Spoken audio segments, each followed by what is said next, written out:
I never hate my race, but until recently I didn't know history class was jacked completely. Found my new family with the team going free. My old family doesn't understand me, cause I am so pro-white. No coke, no Sprite, I am rolling with the public, gonna be more white.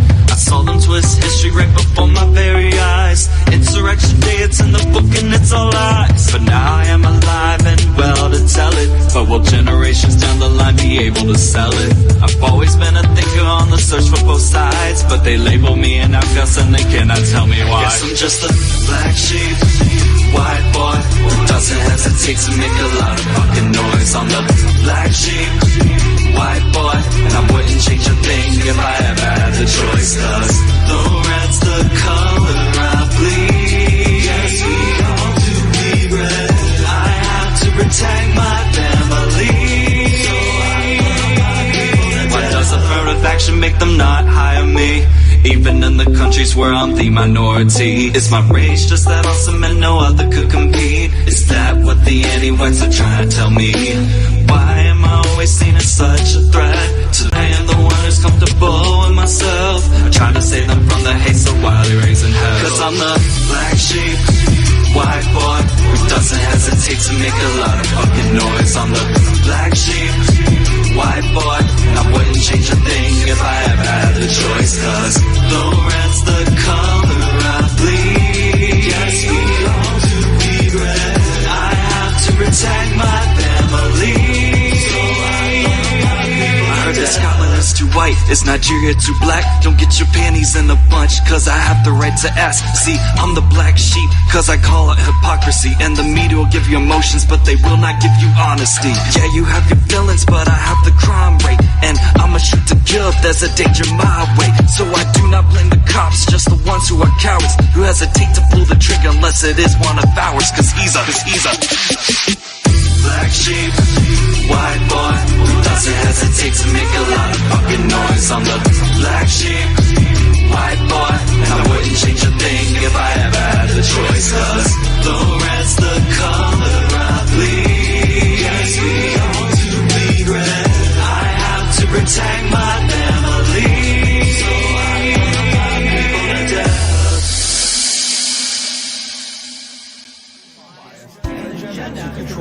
Exactly what people think, and this is extremely dangerous to our democracy.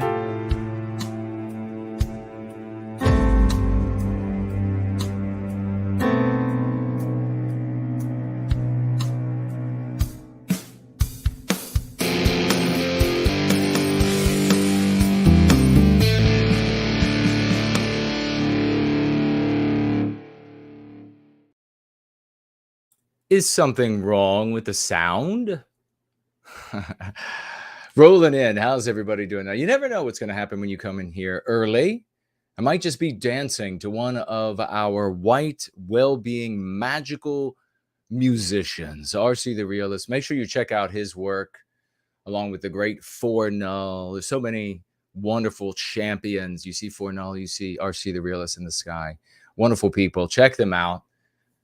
Support them, financially gift them. Sound seems okay to me, says Franklin. Great to see you here, Franklin. Popcorn Power is with us. Stephanie Love, great to see you, sister. Bayou Spirit of the West, great to see you, good sir. Are you still having sound problems? Is it okay? Maybe if you refresh. Changed is here. Wonderful to see you. St. Andrew is here. We're going to be talking about some very surprising. This is the incremental advance of anti-whiteism. And I don't know if you saw the roll-in short. I like my roll-in shorts. My roll-in shorts. Maybe we'll have to make those into like a pair of boxers. It'll be, these are Jason's roll-in shorts.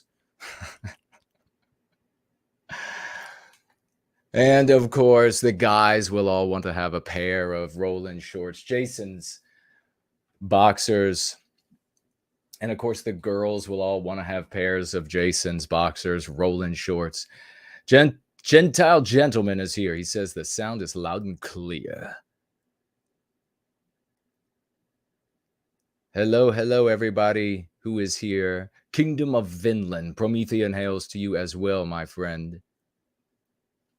Shelley is here. Great to see you, sister, and Pear Lady, sister. Wonderful to see you both. Tell your friends we're together. We're going to be having some fun. Summer Lee is here. Hello, sister. Good to see you. Jimmy the Italian is with us, and Spud is here. Hello to the both of you. The great Elaine Sabatino is with us. Wonderful to see you, sister. Who else? Stephanie, hello to you, sister, and welcome, welcome. 0022, 0022 with us. Dr. Dinger is here. Great to see you all. Can you believe this? Balancing of multiracialism. Just like I was talking about in the Roland Short a little earlier, just as I was talking about, we'll throw the article up again and we'll be talking about that in a moment. But the Roland Short I was talking about earlier, I discussed in California, they're talking about repealing this law so that they can discriminate legally. But they already do. So there'll be no change. I mean, these things are already in place. They're already happening. To us who have the eyes to see, it's ultimately something that we can use to help open the eyes of our brothers and sisters, explaining to them how we are discriminated against and persecuted without something as simple as that is an extra step. But having that in place so that they can legally discriminate is something that makes it very easy so that even the midwits out there will be able to understand and they'll say, oh, yes, I see. And of course, that's coming to everyone. This is a sign of the anti-white control of nodes of power. So we can see what it is for what it has to reveal. Just an indication that they control even more power. There is fewer and fewer hurdles to do whatever they want to Western kind, to white erase us, etc. in the West. And you have going from there to this balancing, this 5 CT schools out of compliance with state racial balance law. The racial balance law? The racial balance law. That means, of course, that white people won't be able to white flight into these new neighborhoods that white people will build, or further and further away. Oh, we're just going to move to some other location, which is where the state is mostly white or all white or whatever. And then we can continue to be selfish individualists and not care about what happens to Western kind in America, not care about the white erasure. That's just what we'll do. Well, ultimately, this will serve us in bringing Western kind together as a people and in imparting this new moral paradigm, which is to us, we're going to need a new moral imperative, and we provide that new moral imperative with the Go Free method. We want you to get on board because we don't want to have a horrific end. This will be something that we can use to get into people's faces because of how blatant it is, how obnoxious it is. Who are they going to be balancing your child's school with? Who are going to be these balancing elements? Now, there are, of course, tons of good non-white people in the country. And many of those people, your children are already going to school with, or their children, your children are already going to school with their children. They are going to have to draw from the populations. They're going to have to draw from the populations. So there's lag. They're going to have to draw from the populations that they can, where they exist. And that's going to be very different. One of these. Popcorn Power says the lag jumped back into place. So does that mean it's working good again? Let's see if I can make any changes. While I do, have a look at this. In the nations we call home, an illness has taken hold. A spiritual poison infecting us all. White people, am I right? Damn white. Important time when we shall re-enter history, when we shall create a new world in our image, and when we shall finally reawaken and become heroes. Crucible, Child Patriot, American Victory by Jason Kerner.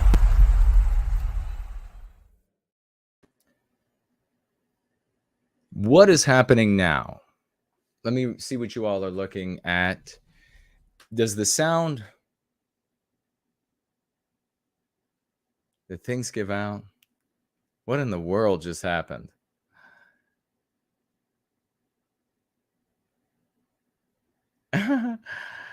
Cool Papa J Magic says, burning me out. I want to hear the evil anti-white news. All right. What about now? Is there any difference now? We'll just hang out. We'll see. I mean, if I have to restart the stream, I mean, there's only 32 of us watching, so I can do that. Popcorn Power says sound is perfect. Sloth says not cutting out for him. Bones says seems to be getting better.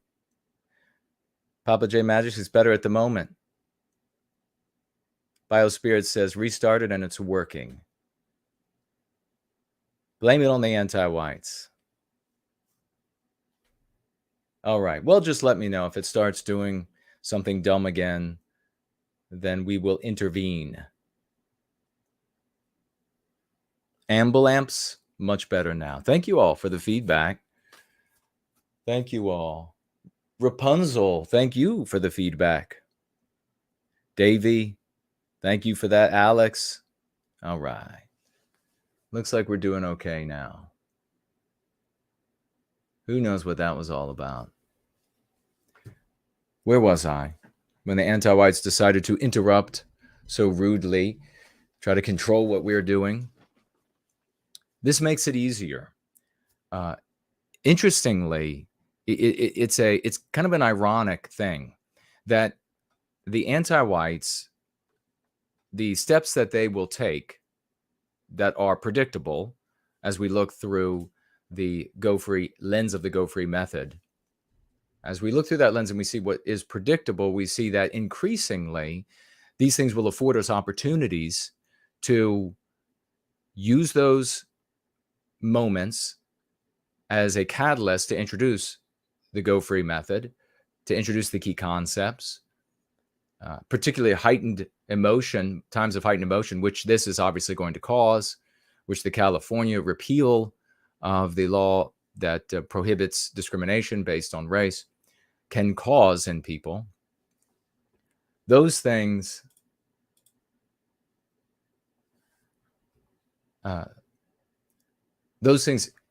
engender a lot of emotional stress for people. And at that moment, when you seed key concepts, it is more likely than when people are perfectly stable. And then certainly when they see that you're trying to influence them with something, it's more likely that they'll take it and they'll use it. They're grabbing for straws as they're drowning. So it affords us this great opportunity. Let me pull this up on the screen and we'll see if this works. But, the other thing I want to say about this is that on the other side of this, it stops us from having to run after our brothers and sisters who keep in their selfish, individualistic ways making decisions to just benefit them individually. We all have known a host, and many of us have also done it if they had the money to do so. Hosts of people that where you lived someplace and they white flighted themselves right out of that area. It's getting bad here. Well, really, what's bad? The anti-whiteism bad? I don't know. I am leaving, and they just bolt. They go somewhere else where they don't have to contend with this anti-white moral imperative. It would be easier for them to hear what we have to share in those conditions, as well as the white flighted conditions, than anything else that's out there. Make it easier for them to adopt. But it's going to be a lot easier to make them to adopt a moral position of being the hero in our story when they can't go anywhere anymore. They can't run anywhere fast enough. Rest assured, there'll be selfish, individualistic white people who will be saying, well, they're not implementing it here because we're not as much, the racial balancing, because it would just be too many miles. What I was saying earlier, I just remembered that you're going to be, white children are already in the schools with non-white children almost everywhere. And these are largely the normal families, law-abiding, etc.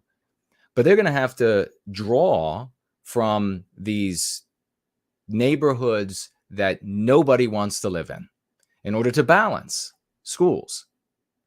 And they will be driving them, no problem, great distances, and it'll be at your expense.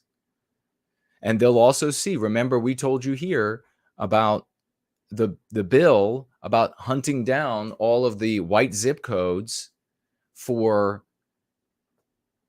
bringing non-white populations to those zip codes. So they actually are looking at, anti-whites are actually looking at the whitest zip codes. And they talk about it like that. They're like, that is where we are going to send the next batch of immigrants, border crossers. That's where we're going to send the next batch. That's where we're going to send the next batch. 10,000 coming in a day, maybe right, maybe not. They'll find where you live. No white people are going to band together for group defense because they don't see us as a group until they adopt the morality, the moral imperative that we teach with the Go Free method. So let's bring this up and let's see if we are going to be able to keep the system up and running properly.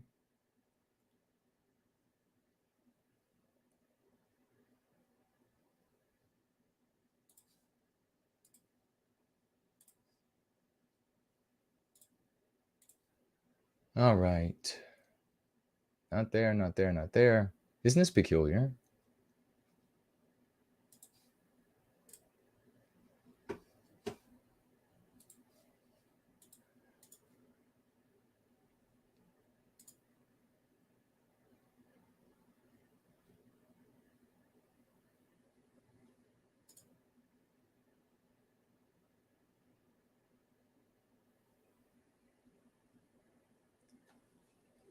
While we try to figure out why the screens are not present, guess we could do this.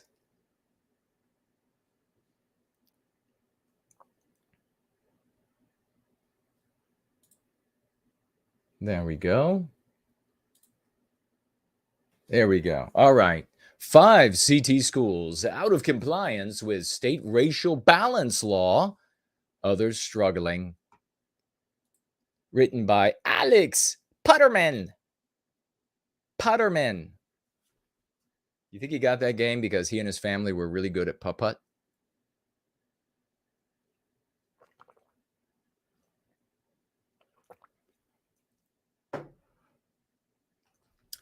Sloth says there's little hiccups, little glitches in bandwidth every now and then, but it really isn't egregious. Thank you for letting me know, brother. Kingdom of Vinland says it probably wouldn't what? Wouldn't work. But I had an idea that if they legitimize discrimination based on race, it could be used to bring back stuff like race-based hiring. But they probably won't, but that probably won't work. You mean race-based hiring for white people? Oh, no. Oh, no. The rules are for thee, not for me.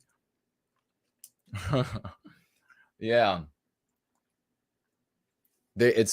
We are not going to be able to avail ourselves of something like that. White people are not going to be able to like, okay, well, you can discriminate on race. Well, then I think I'm going to only hire a bunch of white guys. Sued into oblivion. They still have all of those other laws and more that they avail themselves to economically, criminally destroy white people, white business men and women, white families, and they will still use those things. More importantly, all of those laws, codes, norms are interpreted by juries, judges, grand juries, legislatures, etc., housing developments, school boards, all of these anti-white tribunals. That's really what they are now, interpreted by people who are, to various degrees, anti-white, and therefore subservient or gladly amenable to and practicing the anti-white moral imperative. I can just hear now the those who would like to gatekeep the white population from us. I mean, we'll talk about those actually in just a moment, kind of as part of this. I also want to do a sort of a bird brain tweet of the day that I saw, and I'll just speak to it briefly too. That'll be fun. But I can hear them now. They're going to be saying, well, then we need our own country. I told you. I told you. I told you we need our own country. That's what we need. We need our own country. Yeah, well, how are we going to get our own country since we don't have the, like the means? We don't have a gravitational pull for people to rally around. That's kind of a big thing. We don't have an identity for a people. We don't have a people. That's kind of an important thing. And the whole time I'm saying this, or you're saying this, Team White Wellbeing saying this to this person, they're just looking at you like, and inside their head, it's just like whistling. They're like, that's all that's going through their head because they can't understand. IQ is too low. They're like, oh. And then finally, when you get to the point, you're like, and what about military and weapons? And the United States has military, and what do you got? Rifles and things. And then they suddenly light up. Oh, we got retired folk, and we got wouldn't it be nice? I told you what we need is lasers. We need lasers and an invisible force field like they have on Star Trek. That's what we need. Okay, I'm glad you have a plan.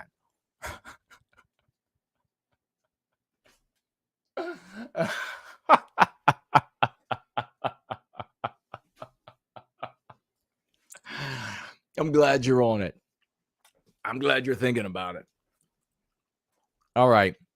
Are we still doing okay? There's Nancy Drew and there's Yiz the Unifier, both here. Wonderful to see you both. Wonderful sisters. We have, and there's Marlene. Hello, sister. Fast Eddie is here as well. If you would like to financially gift while we're together on this Rollin' Going Free, then you may do so over at Entropy. Should be up and running unless there's a tech thing going on. You have as an option Cash App, also in the description below. You have DLive's cryptocurrency as an option. Odyssey cryptocurrency, also cash there. Cryptocurrency can also be financially gifted over there on Cash App. And I'll be taking a look at all of these. All financial gifts will be read. You may also gift with a cryptocurrency over at nowhiteguilt.org. Click on the financial gift tab. You'll see there that I have several wallets you can financially gift cryptocurrencies to. And you can also jot down the snail mail address, which is located under that same tab. If you would like to write to me in snail mail, I'd love to hear from you. We'll go through the mailbag on Sundays during the Going Free gathering. Otherwise, please tag me as No White Guilt with a question or comment, and I'll speak to it. And you can agree, you can if you disagree, just do it politely, and I'll speak to you like an adult, rather than being disrespectful, mindless nitwit, and I will speak to you like the child you are. All right, looks like the other platforms are up and running there. Looks like Entropy is running. If anybody's on Entropy, if you could maybe put a hello or test in the Tall Kevin widget, just to let me know that it's up and running. All right. Looks like things are smoothing out. Santa Claus even showed up. What reindeer did you bring with you? The great Cool Papa J Magic rocking it out with us. The great Azimuth Clark rocking it out with us. Escape is here. If you have any questions, folks, now's the time to hit me up. Ace Jackson. That sounds like a name of somebody right out of a novel. Cool name.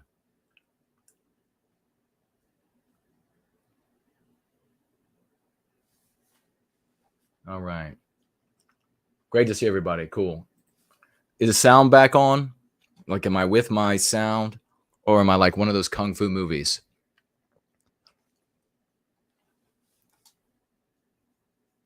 The mouth goes. The speaking is going. Mouth not matching the speaking. Mouth stops. Speaking continues. Everybody was kung fu fighting. Those cats were fast as lightning. All right. So there you have it. They're going to chase you down wherever you live. I'm going to read shortly, and I have one announcement, actually two announcement. That's a question. And I will read shortly, maybe smack dab in the middle of this. I don't know, maybe at the end. And I have your comments to read as well. The bird brain tweet of the day that I came across. St. Andrew says, fine so far. Very cool. Thank you. Alex Simpson. Roy Herbert is here. Great to see you. A top of the morning to you. COVID. Okay. Thank you. Use the unifier coming through just instantaneously. You know, it's Tuesday. Tuesday's not the best, right? I go to the gym on Tuesday. So it takes up a bunch of more time. Went to the two gyms today, and kicking my own ass around the gym. Interesting people at the gym. A lot of guys at the gym. My first gym. I was like, what is everybody doing here? Is there something happening? But a lot of guys at the gym. And it's the day after Monday. Monday, we have Discordant Dragons. It was great. It was a great show yesterday that Yiz, the unifier, put on with her co-host and guests. There wasn't a Discordant Dragons, which would normally come after it. The Great Null does that. But at least Mondays, we have Tuesdays. It's like we get slow. 5 elementary schools statewide were out of compliance with Connecticut's racial balance law this school year, a state report shows, including several that have been unbalanced for years. This is coming to every state. I mean, I haven't been talking to the anti-white oligarchs. This is coming everywhere. And they are providing the population right now. I will tell you, though, I will submit this to consideration, by the way. And that is that, this last presidential election, there was this fog of war that was created unintentionally, of course, by COVID, by Wuhan virus, by whatever it's called now. And that enabled our great legitimately elected president, corpse-in-chief, Biden, to win an election running from his basement with, I think it was 900 million votes. And now it almost seems like another fog of war is being created. It almost seems like if you allow in entire large cities of size, of population of people every month, that you're going to end up with an environment in our cities, in the suburbs, etc., where there is great angst, great hostility.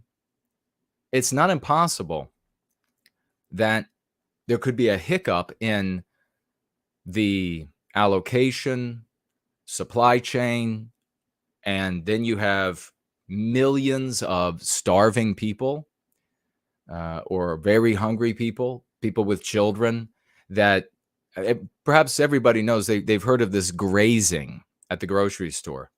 Grocery stores allow this in Northern Virginia, at least to all appearances. The people aren't being beaten down or dragged away, attacked with police dogs, or thrown out. These people come from, I don't know, other lands, or perhaps they're poor, or perhaps whatever it might be. I know I'm pretty impecunious, but I don't go through the grocery store and like pop open a bag of Doritos and chow on it and then leave the bag. I don't open gallon, a jug of milk, walk around, drink it, set it somewhere. I don't go through the produce and just pick out what I like and eat it and touch all of it, though, before you get to touch it and take it home. Pay for it. Can you imagine if you were to, I don't know, quadruple the number of people who are grazing in your grocery stores and the grocery stores near you? I think that might kind of cause a fog of war during the election. It's like, are you really going to be paying attention to who wins the presidency when your shelves are going bare because there was a tiny hiccup in supply chain, and normally would be fine? Normally it wouldn't affect anybody at all. But now you have millions of more mouths just coming out of the shadows, emboldened by the arrival of hundreds of thousands of more coming out of the shadows and feasting upon the abundance, the cornucopia of Western civilization. I think that would probably create a pretty dense fog of war, that it would make you go out, you want to go to the grocery store and you want to buy groceries, but there are 7, 8, 10 people in there almost anytime you go that are just eating, that are just maybe at the grocery store, that are just maybe wandering around with their kids and chowing down, and maybe they're even hungry looking, and maybe the children are even hungry looking. That's going to create a pretty intense fog of war. I hope that doesn't happen. I hope it doesn't happen. It almost seems like it's being set up to me, but that's just my opinion. I guess we'll wait and see what happens. It could be food, or there could be other things as well, that a burgeoning population that would bring millions more out of the shadows, emboldened by the arrival of the new, could make use of scarcity and alarm, exigency, etc. I guess we'll just have to wait and see. That was just something I felt like mentioning as a possibility. Maybe you'll remember that you heard it here. Racial balance law. So we have these people, different types of circles in the white sympathetic sphere, and they advocate for different agendas, different vehicles, different ideologies. I've heard them all over 3 decades. I've debated and defeated all of them over the decades numerous times. This white flightery, let's just move to an area and then we'll just occupy it. And then what, I say? Well, they'll say society will crash and the government won't come after us. Yes, they will. And they are going to be fed. Trust me. The folks with the tanks and the jets, and they'll be fed and they'll come. But even if they didn't get to you first, the wild population will. Well, you'll have a rifle, or you'll have 2 rifles, you'll have thousands of rounds of ammo. They'll have them too. They'll be like zombies. Their lives, from your perspective, won't matter, but there'll be too many of them for it to matter. They'll be hungry too, I would say. And then if society didn't crash, how would they do it? Well, according to this law of whatever state we're in, according to the UN, according to the governing body at The Hague, whatever. And I would say, really, you're going to rely upon their benevolence. You're going to rely upon them saying, I feel like my hand will be stayed. We won't. They're so right. They can actually just occupy. And now they voted, and it was 100% or 99% of the population in that area said we don't like America anymore. We're just going to have our own little town over here. We'll have our own state. We'll have our own region or whatever. And America is just going to say, okay. Preposterous. Absolutely preposterous. So, as I've said, and other wise thinkers in the white sympathetic sphere have said, they are going to bring them to wherever you live. They're going to bring the people that they might be good people. It might be good non-white people, but instinctually, they are going to body forth what they create where they originated, where their people originate. It might be a wonderful place for them, but it's obviously not a wonderful place for us because we don't move to these locations in any large numbers. And so your little white Western Mayberry town is going to be transformed. Maybe it'll be transformed into one of the big groups that are crossing the border now. But before the whole town is transformed, the anti-whites are going to make sure that your school, where your children go, whether it's private, whether it's public, whatever it is, it's going to have to be racially balanced. And racial balance means fewer white people. Racial balance is an MP, meme pathogen. It means there has to be fewer white people. How do you know there? Jason, there doesn't have to be fewer white people. They just want to add. That's it. They just want to add. Really? That's all they want to add. How many seats are at that school? Are they just going to keep adding seats? Are they just going to keep adding and adding? Or is it finite? Or is there a finite space at the school? And if there's a finite space, and if you do find an infinite space in our universe, then you better put your name on it, because it'll be the first one ever discovered. So everywhere else is finite. So to add to a place that's already full, because they wouldn't be below full, they want to occupy, make as much money as they can, or if it's a public school, they got to fill all the slots. What are they going to do? Well, they can't take away any non-white children. They are the balance. They are what's good, right? They're the balance. So they got to get rid of white kids. They got to move them elsewhere. Where might they move them? To non-white majority schools. Your little Johnny and your little Debbie might be identified for racial balancing, to be shipped from your burbs, wherever they might be, all the way into inner city Philadelphia. And the government will know exactly who you are. These anti-whites will know exactly who you are. And if you do not submit to this, well, then Child Protective Services will come and visit you. You cannot fight all of this with votes or violence. You cannot. You can only overcome this by changing the story that our people live in. Changing the story we live in is what we do here in Service to White Wellbeing. If you don't like it, please leave. Unless you're just here for how handsome I am and the energy I just emit that draws in good people. You're like, wow, I just want to marvel. I just want to marvel at how Jason is so statuesque. And he just brings in heroes like himself. I understand. If I were in your shoes, I would do the same thing. Otherwise, if you don't like what we're doing here, then don't let the door hit you in the ass. Okay? You can go back. You can go and wallow in the failed strategies and ideologies and sit around angrily tossing threats about what you're going to do to the anti-white oligarchs. But you'll have different names for them. You can go and do that for the rest of your life until you tell the wrong person. And then the FBI visits. And then you go away forever. So racial balancing is something that's coming to the United States, coming to the totality of the West.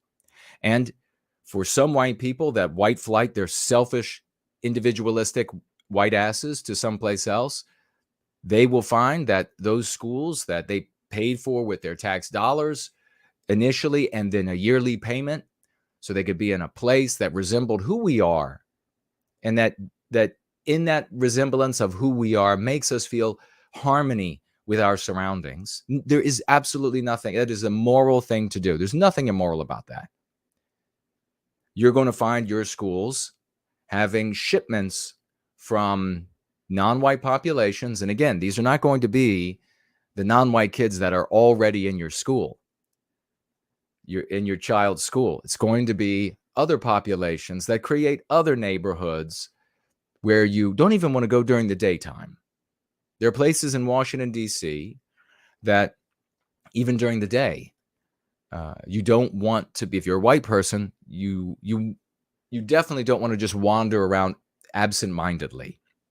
But as soon as the sun begins to set, even before it's down, you damn sure better be out of there. At least that's my opinion, because I like to be alive. I like to not be maimed and beaten half to death or all the way to death. They will ship those populations out to your schools. And for some of you who take your selfish, white, individualistic asses out further and further out, well, they're going to take your kids and just drive them further and further back in. Maybe you'll be able to drive on your way to work in the same direction that the school bus your kid is on, with the bars that'll be on those school buses, and you can wave as they cry back at you because of the hell that they're being delivered to, for balance.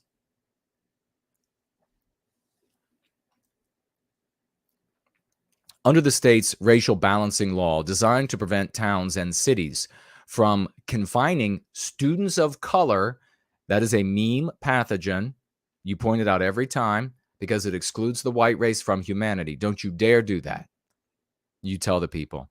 To one or two schools while leaving others overwhelmingly white. Each public school in a given district must fall within 25 percentage points of the district's overall racial makeup. You're getting that? It'll be much more onerous when this is introduced, when there's a federal standard introduced for this. Some states will be worse than Connecticut, even before then. The 5 schools out of balance for the 22-23 school year were New Lebanon, where 71% of the students are racial minority, in a district that is 38% minority overall. There's going to be shipping both ways. Hamilton, McKinley, Charter Oak, Church Street. In addition to those 5 schools, another 20 Connecticut schools were designated as an impending imbalance. I wonder if the desire to balance the racial makeup, to balance to get rid of white children, has been a slow march for anti-whites because they haven't had enough non-white people to immediately implement it across the totality of the United States. Maybe so. Maybe once enough non-white people are in the country, then it'll just be wholesale implemented immediately. In addition to those 5 schools, another 20 Connecticut schools were designated as an impending balance, meaning they don't meet the legal definition of imbalance, but are not far off. Look at how they turn this into some like deep weeded paperwork where there's monitoring. There are people who have jobs and they're being paid by the government, probably 6-figure salaries or nearly, but probably 6-figure salaries to monitor this. It's your tax dollars that are going into their pockets that are enriching them. Dollars that they also then gift to anti-white charities and political causes and the like. Politics works for them. Okay, and it's mentioning now the schools that are nearly out of balance racially. In other words, there are too many white kids. The school's too white. That's the problem. School's too white. Of the 25 schools that are and make no mistake, when they talk about a school that say is majority non-white, their complaint is not about the school being majority non-white. Their complaint is about the white schools being too white. And you make sure you talk about that when you talk about this with friends, family, and strangers. Make sure you mention. No, they don't care that this school is, because you can just look to areas that they say, oh, this area, this part of this city, for example, or this town is becoming increasingly enriched and diversified. They say that when the white population is radically dropping. And then when the white population is almost gone, they say this is a multiracial utopia. So what's on their minds isn't What they're saying is we have this whole like storage of non-white kids that we can ship out all over to decrease the white population in these other schools. Out of the 25 schools that are unbalanced or in impending imbalance, 17 are disproportionately minority white, or minority, while 8 are disproportionately white. So they'll be shipping them out and shipping them in. Under Connecticut's racial balance law, a school is imbalanced if its share of white students is 25 percent points higher or lower than the district average. They're repeating themselves. When a school is found to be racially unbalanced, local boards of education are required to submit plans to the State Department of Education explaining how they will balance their district. Well, we're planning on just killing some of the white kids because we can't find any more non-white kids. So we're just going to kill a bunch of the white ones.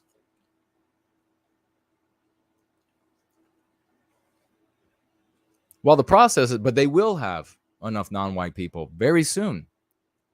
Very soon. Because when have people without citizenship in the United States not been allowed? I think hasn't everybody gone to school with peers who were not citizens, of parents who were not citizens? I don't think I've ever met anybody who hasn't. I mean, there may be, but I don't think there's anybody. I've never met anybody who hasn't. They all have been in a school with peers, friends that weren't citizens, and whose parents are, my mom's getting ready to take the citizenship test. Really? How did she get here? She ran across the border. Then she'll be a citizen. Then I'll be a citizen. Okay, good. Then I'll be able to be shipped to your school. Well, they'll be shipping before they're citizens. What's this going to do to American schools? Already struggling, plummeting in their standards. Because you can't have standards. What we call standards, remember what we just say, we got to have standards. We're talking about our standards. We're talking about our norms. That's why anti-whites will push back and say, no, that's white, that's Western, that's oppressive. And it's got to be white erased. We can't have those standards. Everything we talk about in Going Free is just proved everywhere you look. It's the perfect lens. It's the perfect lens for seeing the world. Can I get a hoorah? Every single time it's the perfect lens. While the process has occasionally led districts to balance their schools, others have submitted plans year after year without showing significant progress, leading critics to deride the system as toothless. Now, what's happening there? You have white people who don't want this to happen. So instead of, they've never heard of Born Guilty. They've never heard of Going Free. They don't know of our moral imperative. So instead of being able to say, you son of a bitch are not going to white erase the town we live in. You son of a bitch are not going to white erase our norms in this town. Tell me why you want to white erase our standards, Western standards. Go ahead and make your case.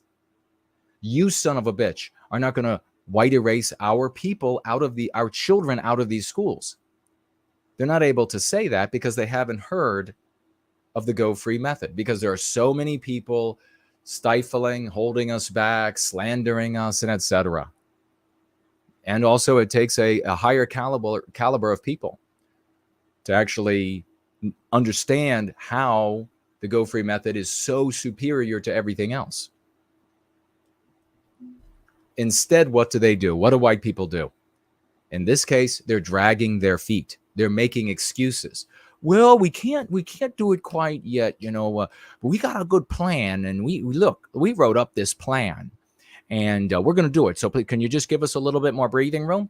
And then they go back to their families and they're like, oh my God, it's just like this close before they really come after my job and everything, because this is not happening. White people dragging their feet. They have no moral defense. And if white people don't have a moral defense, if they don't have a moral matrix to act within, they simply won't. They'll do this. Not only do they need a moral matrix, though, they need concepts that weld them together, that force them to understand that their individual well-being is only going to be had by way of the group's well-being. When they realize that, they'll stand up for the remote white person that they've never met, they've never talked to, but they know if that white person can be victimized, the group is victimized, and therefore I'll be victimized. You're welcome. So they're dragging their feet here up in Connecticut. Local officials have sometimes criticized the state's racial balance law, first passed in 1969. For all of those who are like, it only just got bad. Yeah. How old are you? 15. Like, how old are you? I'm 23. And when did you start how long ago did it get bad in the country? About 3 years. About 3 years. And when did you start looking into politics and society and what's going on? About 3 years ago. Okay. Yeah, before then, it was like perfect. America was perfect. Things are really starting now. No, 1969. God, people just, oh my God, trying to communicate profound things for the midget wits out there is so challenging. And everybody thinks, I was driving today and I thought about this. You know what the internet, the downside to the internet and peer-to-peer communication has been? Peer-to-peer communication has been magnificently liberating for everyone, for Western kind, but for everyone. But there is a drawback as well. Not only, okay, now we all have all of the interference. I'm not talking about that. The drawback has been that since everyone's voice on the internet is equal, since everyone's voice is the same, the largest number, and therefore the average IQ, which isn't very good, ideas end up dominating. Because whenever somebody is exceptional and they have found a path and they are lighting that path for others, this swarm of midwittery shows up, and they're like, no, I don't think so. I don't think so. Let me tell you. And as soon as they start talking, my brain just goes, it's like spontaneously combusts listening to the stupidity. It's just like sometimes in a single sentence of a midwit, there can be three things that are so spectacularly incorrect that I know I could never communicate to them how wrong they are. But their voice is all the same. Everybody's, so it's like the internet, peer-to-peer communication has really initiated the revolution of the retardus. It is the revolution of the retardus. That's what peer-to-peer communication, that's the dark side of it. It's true. Local officials have sometimes criticized the state's racial balance law, first passed in 1969. Many of the people in the chat right now weren't even alive. As outdated or unnecessary, and have often resisted calls from the State Board of Education to balance their districts. In rare cases, so white people since 1969 in Connecticut have been dragging their feet. I mean, you know what? That's the mental picture for me is of like a child who doesn't want to go to the dentist or the doctor, and the mother's got the child's hand like dragging, and the kid's just like moping along. That's what it looks like to me. As opposed to the father, and the father's like, get up here. And the kid's like, okay, I'm here.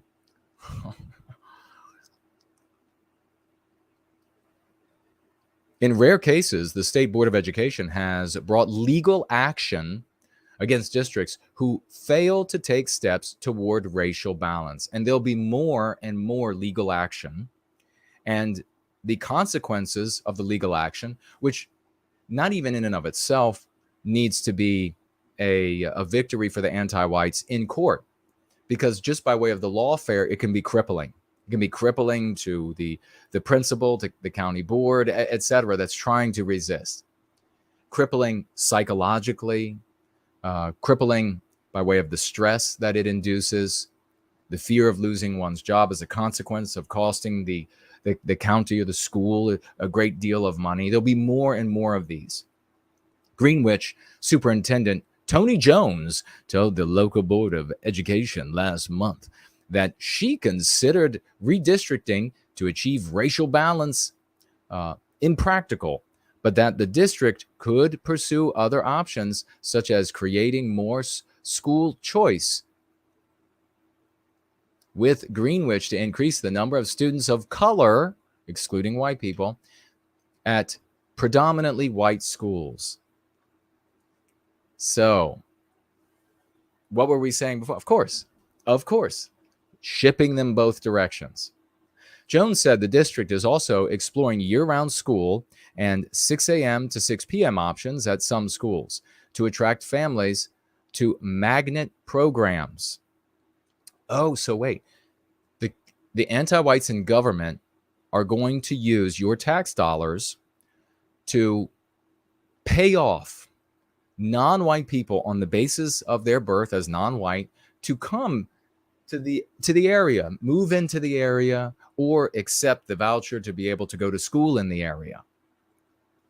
Fairfield, whose previous racial balance plans have come under harsh criticism from the State Board of Education, recently proposed a multi-step racial balance plan that would include redistricting by August 24. In Hamden, officials have floated the possibility of balancing its elementary schools by designating some to serve grades K through 2 and others to serve grades. So look at what they're doing to educate. What is supposed to happen with education? What we all know what's supposed to happen. Children are supposed to learn how to read, how to write, and how to think, right? Not to be indoctrinated with anti-whiteism, not to be forced into schools where they don't know anybody, where they're going to be the sore thumb that sticks out, or and therefore preyed upon, as we often see, not all the time, I'm sure, but often see for white children. And they're going to bring non-white children. Of course, it's going to be likely for them also unsettling. They won't know people in the new schools. And these are also the children of people very often who are creating environments and neighborhoods in which you wouldn't even want to drive in an armored car. And those children are very different than your children because of what they grow up with, because of who and what they are, because of etc., because of what they see as normal.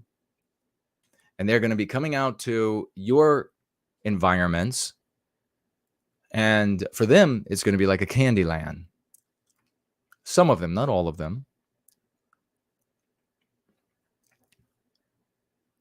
West Hartford had previously achieved racial balance in part by renovating Charter Oak, a magnet school, to attract more students from other parts of town, but will now have to explain how it will do so again.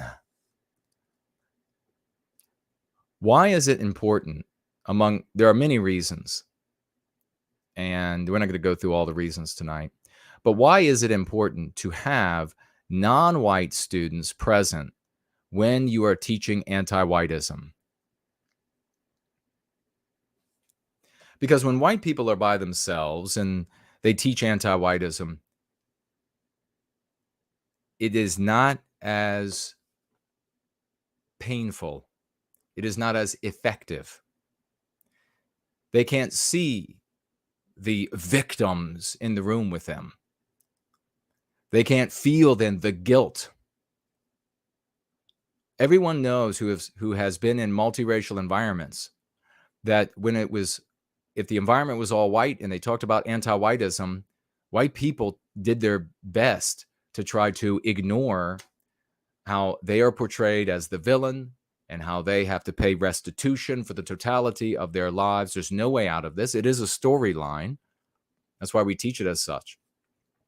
And then how uncomfortable it is when you have non-white people present that are said to be your victims, and how witnessing white people then snapping from that pressure and suddenly groveling at the feet of literally in some cases, groveling at the feet, getting on knees, bowing before non-white people that are present and begging for their forgiveness. No, you anti-whites need non-white students present during all of these lessons so that anti-whiteism can be 100 times more effective. You know, anti-whiteism crawled along in the West when it was all white. And it went by very different meme pathogens in many cases. Some of those MPs survive up to this day. One of the most prominent, of course, is that back in the past, they would add to it that non-white people are in some way not as something as white people. And so it is your moral obligation, it is your duty to do this as a good person, that you have to send your resources, your food, your money over the heads of poor, starving, needy white people suffering. You have to send it over their heads to the non-white people. And you have to bring the non-white people in, because that's the right thing to do. Take them out of these hells in which they live and bring them in. It is your moral obligation. It is your duty to do it. It is the American thing to do. You hear all the MPs coming out of this. We have this great abundance, and how awful is that to not share this abundance? Of course, when they're talking about not sharing the abundance, they're not talking about helping the white people who are needy, on drugs, in poverty. They're suffering from low IQ, so many different things going wrong. No, it's got to be to the rest of the world, where it can all of the abundance, all of the cornucopia of Western civilization can be consumed in a fucking night, my friends. Everything that you think is so endless, the shelves at the grocery stores, the rockets that head into the skies, the planes that zip to and fro all day long over your head, you don't even notice anymore, the trains always running on the rail, the highways full of 18-wheelers, it seems so impervious to being utterly consumed. And yet in a single day, the non-white world could eat it all, could use it all. If you have no border, if you have no home, you can't keep the world from consuming everything you create. And that's what's happening here. Those MPs, some of them survive today. They no longer tack on things like, oh, well, they are, in some way or in some perhaps manner less than. They don't tack that on anymore, because they've marched too far along to have to say that to white people. There are plenty other meme pathogens that they use to get to the same outcomes. It is a psychological war. It is a psychological war that was fought and won with concepts. And it is only by way of concepts that we can retake our destiny, because it has to happen inside of the white person first. It has to happen inside of each one of us first.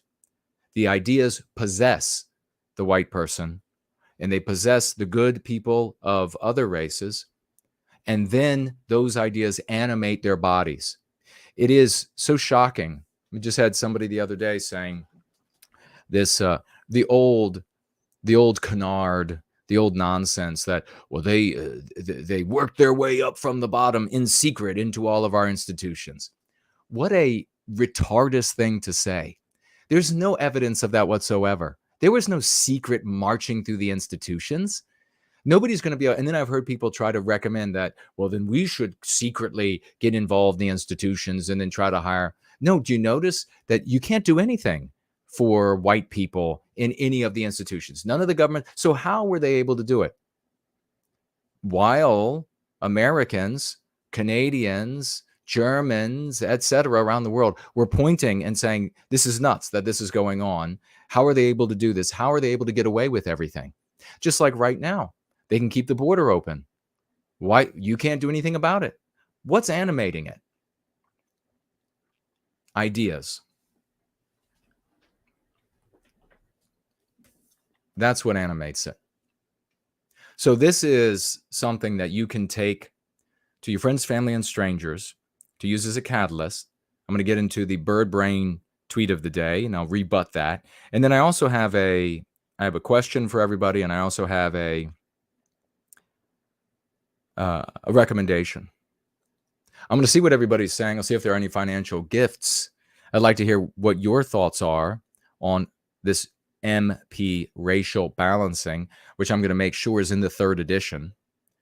Currently accumulating notes for 3rd edition and working on making the audio version of It's a Comedy, Damn It, which of course will be most hilarious to our brothers and sisters out there that are implicitly white sympathetic, a population that we have to talk more and more to, right?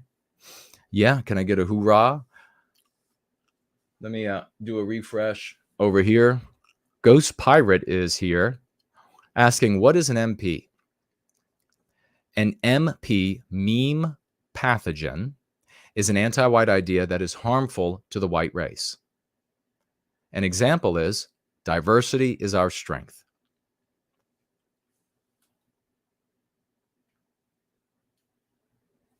All right. Got blank over there. And blank there. Didn't miss anybody. We got a bunch of chihuahuas over there on D Live, chihuahua pictures, because I was talking about bitchy women being like chihuahuas or Pomeranians. Maybe it's more like a chihuahua. Maybe they're more bitchy anti-white women who want to dominate men. Maybe they're more like chihuahuas. Okay, didn't miss anything on D Live or Odyssey. So we will proceed. I'll see what y'all are saying in the live chat and simultaneously read from the thread, your comments from the thread. Yeah? Does that sound like a good idea on this Tuesday night? Johan is here. Meme Smith is here. They changed academia and rejected previous scientific consensus on topics such as race and IQ. Yes, they did. And how did they do it? How did they get people into this idea that they secretly wormed their way up? I don't know how it consists. I'm not saying you hold that idea. I'm not sure how it persists when the same person can say, well, there were all these efforts to stop it that saw what was going on. I mean, even like J. Edgar Hoover. And then at the same time say it was secret. Like, how did the people who were, it's really God, it's so hard to explain to like the midwits out there. People who had been possessed by anti-white ideas were moved to get jobs. They had to get jobs anyhow, but to pursue their interests at jobs and to bring with them the anti-white concepts, meme pathogens. People who were in institutions, government, state, federal, higher education, were infected with meme pathogens, anti-white ideas as well, that forced them to lower their guard to the superior moral imperative of the anti-whites entering the institutions. Now, those white people in those institutions, just like you see in Connecticut here, would have dragged their feet. They would have seen, well, I know this is the moral thing to do. It's the thing that should be, it's the right thing to do, but I kind of like the system that we have here. It reflects me. It reflects my people. I love the West. I don't want to see all this white erased. So they dragged their feet. When they were finally confronted, they weren't bayoneted, right?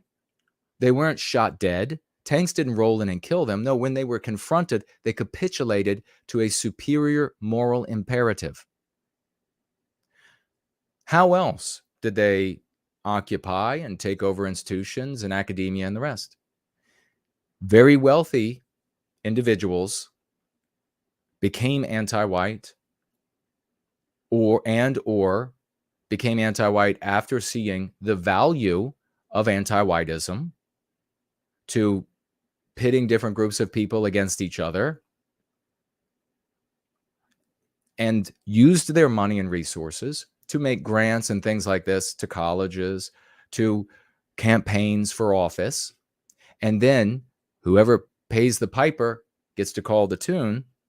They then got to say, I want this at this university. I gave you $1 million. I want to see this at the university. So then whole departments, just like you see in business today, where you have all of these new diversity, inclusion, and equity, departments happening, they just happen. They just get created. And then they staff them with anti-whites. And it's not long, once these things start to get staffed with anti-whites, and anti-whites are also coming up from the bottom, just getting normal jobs, that these people wielding a superior moral imperative of anti-whiteism are able to get those who are compelled by that same moral imperative to lower their fists, to capitulate to their demands. And thus I know it's hard to understand, but fucking don't think for yourself anymore. Stop trying to tell the brain surgeon how to work on your mother's brain. If you're not a brain surgeon, stop it. I'm not a musician. I'm not going to interrupt the creation of a song and say you're doing it all wrong. Let me tell you exactly how to do this. So you stay out of, if this doesn't make sense to you, if you get confused while I'm talking, if you want to be this just like two-dimensional reductionist view of the world, like you're 7 years old. I mean, for Christ's sake, there are kids right now who have more intellectual capacity at 7, 8, 9 than full-grown adults, 40s, 50s, 60s, who should have wisdom to buttress their low IQ or their midwit, lukewarm IQ, and they still don't and can understand. So if you can't get it, if this isn't your specialty, just say, wow, that guy really gets it. So I'm not exactly sure how that team white well-being, they really get it. They've attracted, and the thing here that's really amazing is this community has attracted people that I can tell in conversation. I can tell when a person has high IQ by the way they construct things. And we have a ton of very high IQ people who are also very courageous. That's what you need. But there are also people here who are certified geniuses. You don't have that anywhere else. You don't have it in the explicit white sympathetic sphere. Not at all. Why is that? Well, because when you have violent, lowbrow, Neanderthal thinking, intelligent people don't want to be a part of it. And they're easily run off when a bunch of retarduses come clamoring up in their faces, demanding that they say things their way, demanding that they view the world the way that this mass of idiots view. This is the revolution of the retardus. That's what we're in the midst of, because everybody's got the same voice on the internet, and they all think their voice is, I wish they would do that with their auto mechanics. I wish they would do that with the heart surgeons that work on them. I wish they would do that with their doctors, and just go ahead and delete themselves by way of that from society.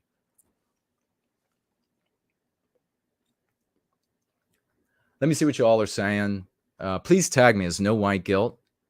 And I'm going to get into the bird brain tweet of the day. You're going to have a little bit of amusement with this.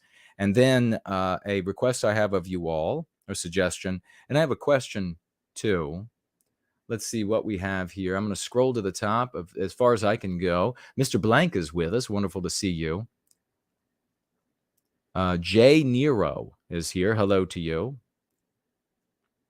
Seven Sons. Does anybody remember the Iron Maiden album? It was an album, right? Seventh Son of a Seventh Son. It was a song, but also an album, or am I wrong? Somebody correct me on that.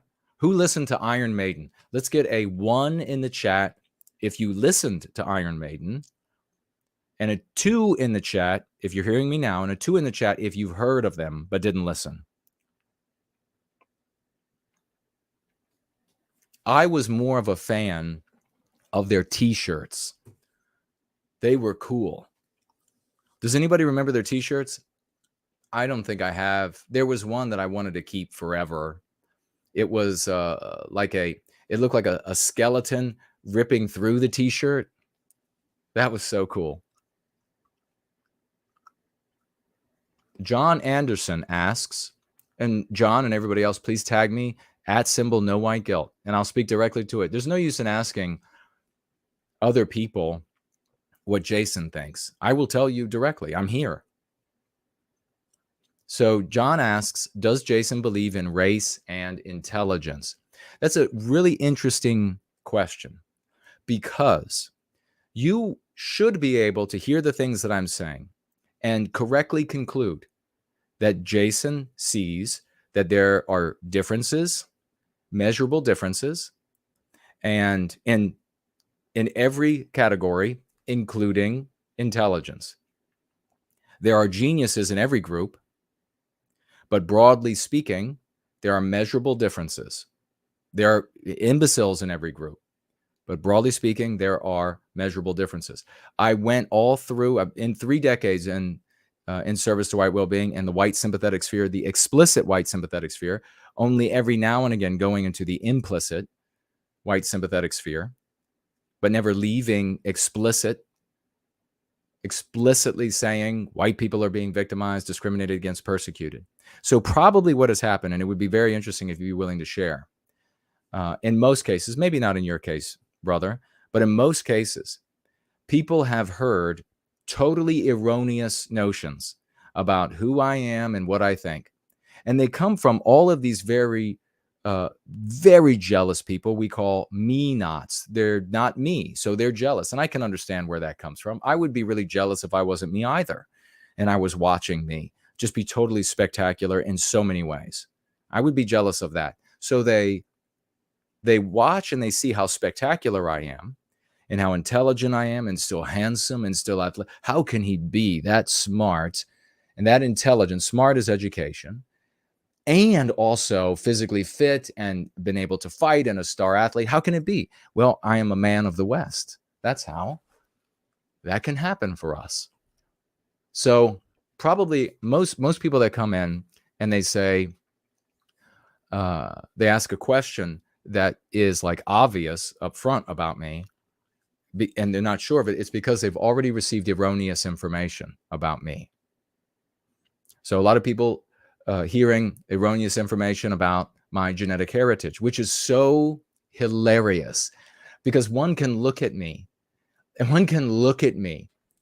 hear the way I talk, the way I think, my physiognomy, and immediately see that this guy is clearly Northern European stock predominantly. And that's right. I'm mostly German, Scandinavian, and English. I also have all of the rest of Europe in my genetic heritage, Southern, Central, Eastern, and Russian. It's all there. So that's what you're looking at with me. I love it when these people are like, they never show themselves. They have like their avatars, like some picture or a painting from like one of our great plays or something like this of yore. And if you saw them for real, you would be like, is he human? Is he human? And that guy's online, he's like, I'm really questioning his physiognomy. Something strange about his physiognomy. And then they'll say like, look at his lips. They're all jealous. They're so jealous about my lips. And I think it's something very interesting about that. They love to make these like videos of my lips and my tongue touching my lips. It turns them on. That's what it is. They're jealous of my lips because they're beautiful and full and handsome. And they're also turned on by them because they want me to plant them on them or wrap them around things. So they're just evincing this with all this focus.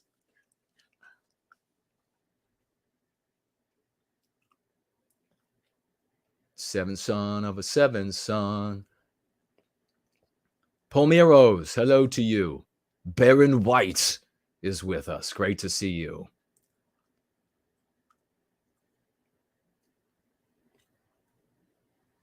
Oh, John Anderson actually asking here, does he, Jason, have sections during the stream where he responds to people? Bada bing, bada boom.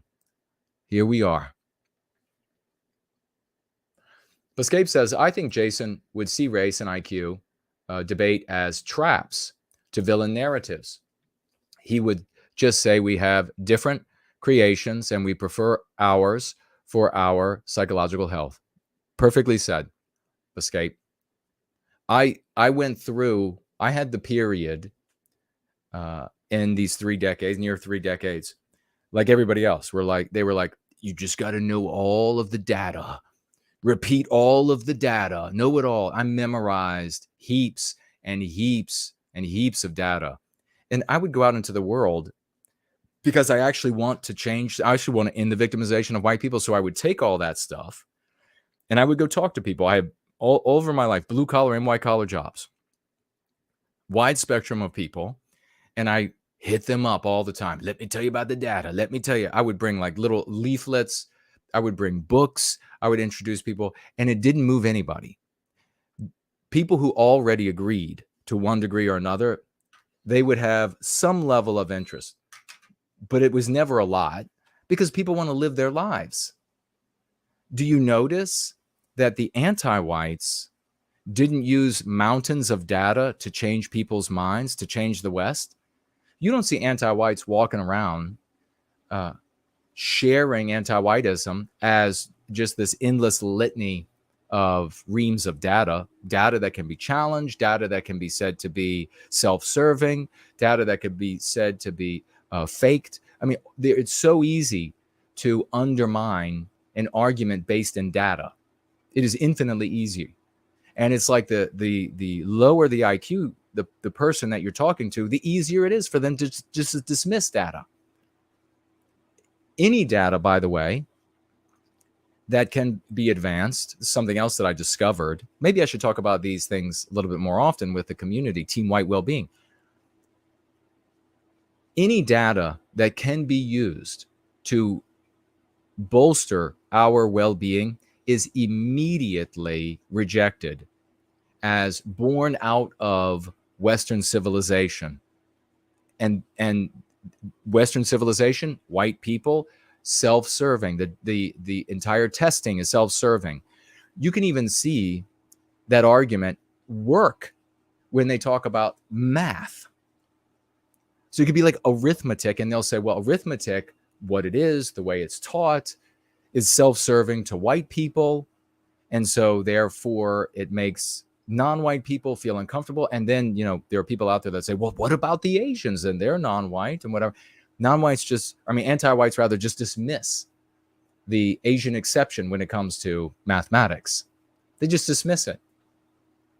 They'll say things like, I've heard them say, they have specific family norms and structures that really encourage a hyper focus on mathematics. And it's really awful of you, white man, to force them into this submissive place where they have to be uncomfortable. And then you're like, well, what do you mean? I'm not making them do anything. They're just, no, you've pushed it upon them. You don't see the same thing happening. And then, so they can dismiss all of the data. So I used the data, I memorized the data, carried the data around with me. And I discovered that it wasn't worth shit. It didn't change anybody's minds. It didn't move a single soul. People who already agreed to one degree or another with the objection to the victimization of white people, discrimination, persecution, exploitation, whatever they degree, they would show some measure of interest. And most of the time, it was very little. And then when they would recite it later, I wish I had the time to communicate all this. I have heard people who I communicated data to share the data. They're not poring over the data like I am. So when they go to share it, they'll remember like, well, there was some test and it showed that white people X, Y, or Z. That's how they communicated to the next person. And I thought, we need something that is communicable and that wants to be adopted. We can't have arguments that can't be recalled. Do you all remember? I used to, when I was early streaming, I used to say, you're not going to have like a little tailor standing on your shoulder to make the argument for you. That's what I was talking about. So when I would share the data with somebody, it wasn't like I had like a little tailor and I said, oh, here's the little tailor. So when you go to share this again, he'll share it. It'll come out perfectly about all the different data. No, they just say, well, there was a test and it showed that white people thus and such and that non-white people thus and such. And then, of course, you have the reality. See, I could just go on and on about how right we are. You have the reality that a moral imperative always defeats data, always, in conversation. It always does. Now, in some sort of pristine Western world where very noble people, I mean, even when you look back to Greece in its heyday, the white people there, where do you think sophistry came from? So even when you had, and sophistry does not mean sophisticated, it means to manipulate by way of language to achieve an objective. So even in ancient Greece, or what some might call Aryan Greece, there were thinkers who were already thinking, well, if we can't win by way of the reason, logic, and evidence, Aristotelian style, we'll just use sophistry. They were called the sophists. That's where the word came from. Anyhow, was I talking about doing curls today? I did curls today. I was tearing it up. There was this big old woman.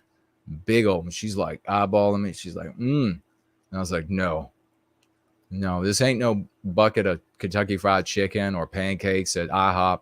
You better think again. I did get a little worried, though, because if she would have came my way, I'd have been cornered. What would I have done? Probably leapt over her. Does anybody, did I tell the story about swimming, being at the Olympic pool, and the big woman who would always get in my lane? And what I did? Oh, my God. All right, let's continue. I want to hear what you have to say. Cool Papa J Magic. Great to see you, brother. You're awesome. Just Michelle is here. And welcome, sister. Great to see you. And you say, we're better off homeschooling right now at 100%. And I want you, Michelle, to head to schoolofthewest.world. You will find there a white positive Dean Danger, and his colleagues, very bright people, have created supplemental material that's white positive. So in other words, it doesn't badmouth any non-white races. It's good for everybody. And I want you to check it out and then maybe come back and tell us what you think. It'll be a massive boon for your children. Please, in God's name, do it for your children.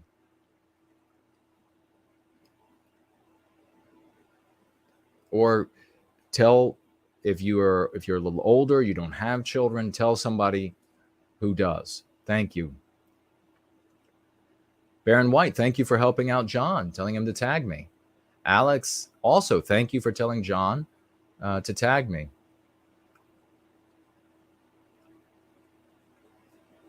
Just rolling through, I'm trying to see. Fast Eddie at some point was saying, tell him, Jason. I don't know what I was telling him. Nancy Drew pointing out the truth that much of this that we're talking about here is already afoot in Europe and in some places way ahead of us in a negative way. All right, let me read from the thread.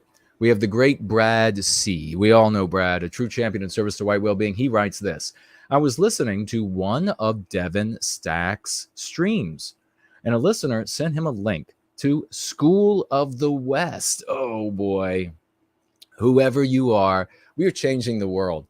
Isn't it awesome? And it's so comical when you see these, you know, we're out there giving our time. Nobody's getting it paid for any of this. This is of love. This is a movement of love, hope, and redemption. Out there doing stuff like this. Some champion did this. And then the very next moment you're going to have like this, you'll have this thing from one of the other circles of the white sympathetic sphere and be like, blah, blah, blah, blah, you didn't do anything. Blah, blah, blah, blah, blah. It's already been done. Okay. Shut up. It's like a little chihuahua. And be careful. You'll be booted over the fence. Okay, so he says, Devin said, and a listener sent him a link to School of the West. He, being Devin, was talking about the school during the stream and seemed very interested. I'm so proud of Devin Stack. He said, Devin, something like, quote, "This is what we need," and or, quote, "This is what we should be doing right now," close quote. It was good to see School of the West also getting exposure on other channels' platforms. God bless the people doing that. Brad, thank you so much for telling us about it. And thank God. Hey, maybe Devin Stack is going to have Brant on, talk about School of the West. That would be colossal. That would be so magnificent. Devin, do it. Do the right thing, man. We've got to be protecting our children from anti-whiteism. Dean Danger is doing that with School of the West. It's the biggest of its kind on planet Earth. I will be totally proud of you if you will do this. Please. Thank you. And thank you, Brad, for letting us know.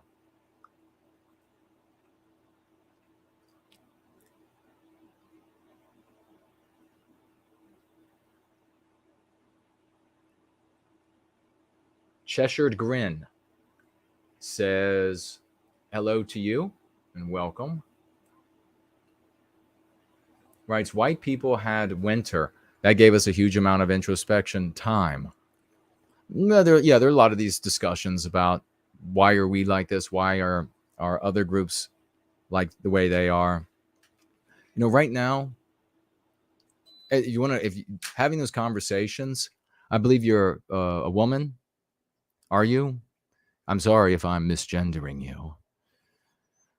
But if you want to have that kind of a discussion, just for fun, for entertainment, for your own personal interest, that's cool. But when it comes to advocacy, it's the worst thing you can do. It's the worst. Trust me, I've done it. There are a lot of people here, like if First Last shows up, ask him.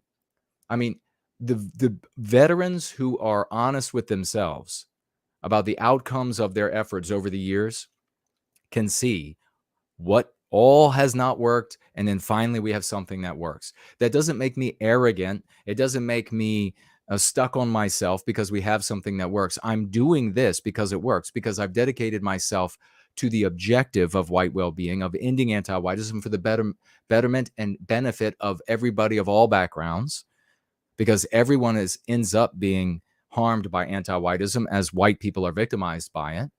Collateral damage. And what's not working, I discard. What does work, I keep. Much of the method I created, and the rest I adopted. That were things that worked.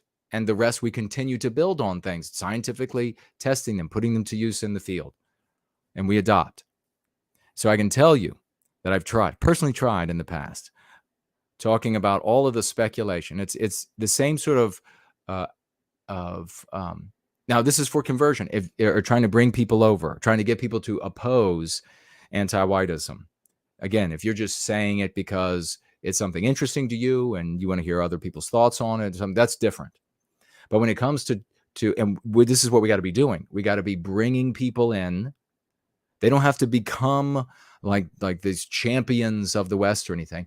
They need to start using the meme curatives, the concepts that we have found that work for us in the contest with anti-whiteism, our victimizer.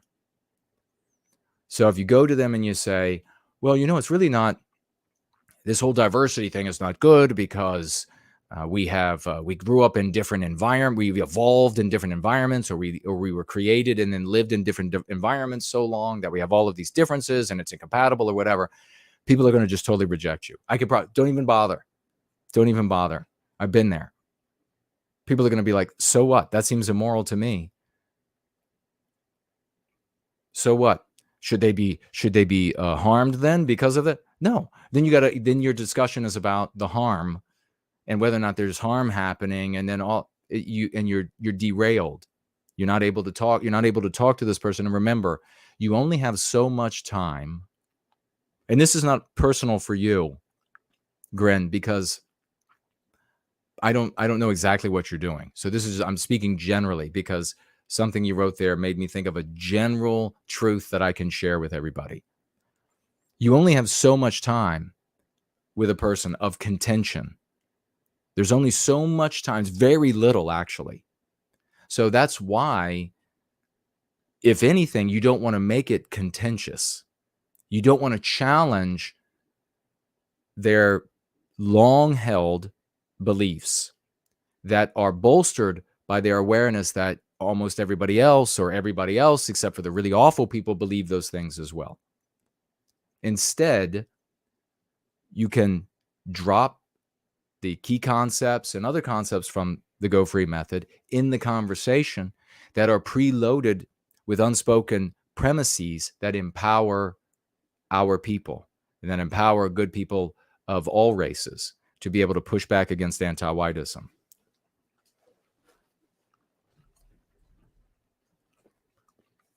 So how about somebody from the thread? We'll read Austin. Austin says, Jason, there were many times when I was about to go white negative. I think about you and the decent people here, and I go white positive. It actually works better. That's Austin 316.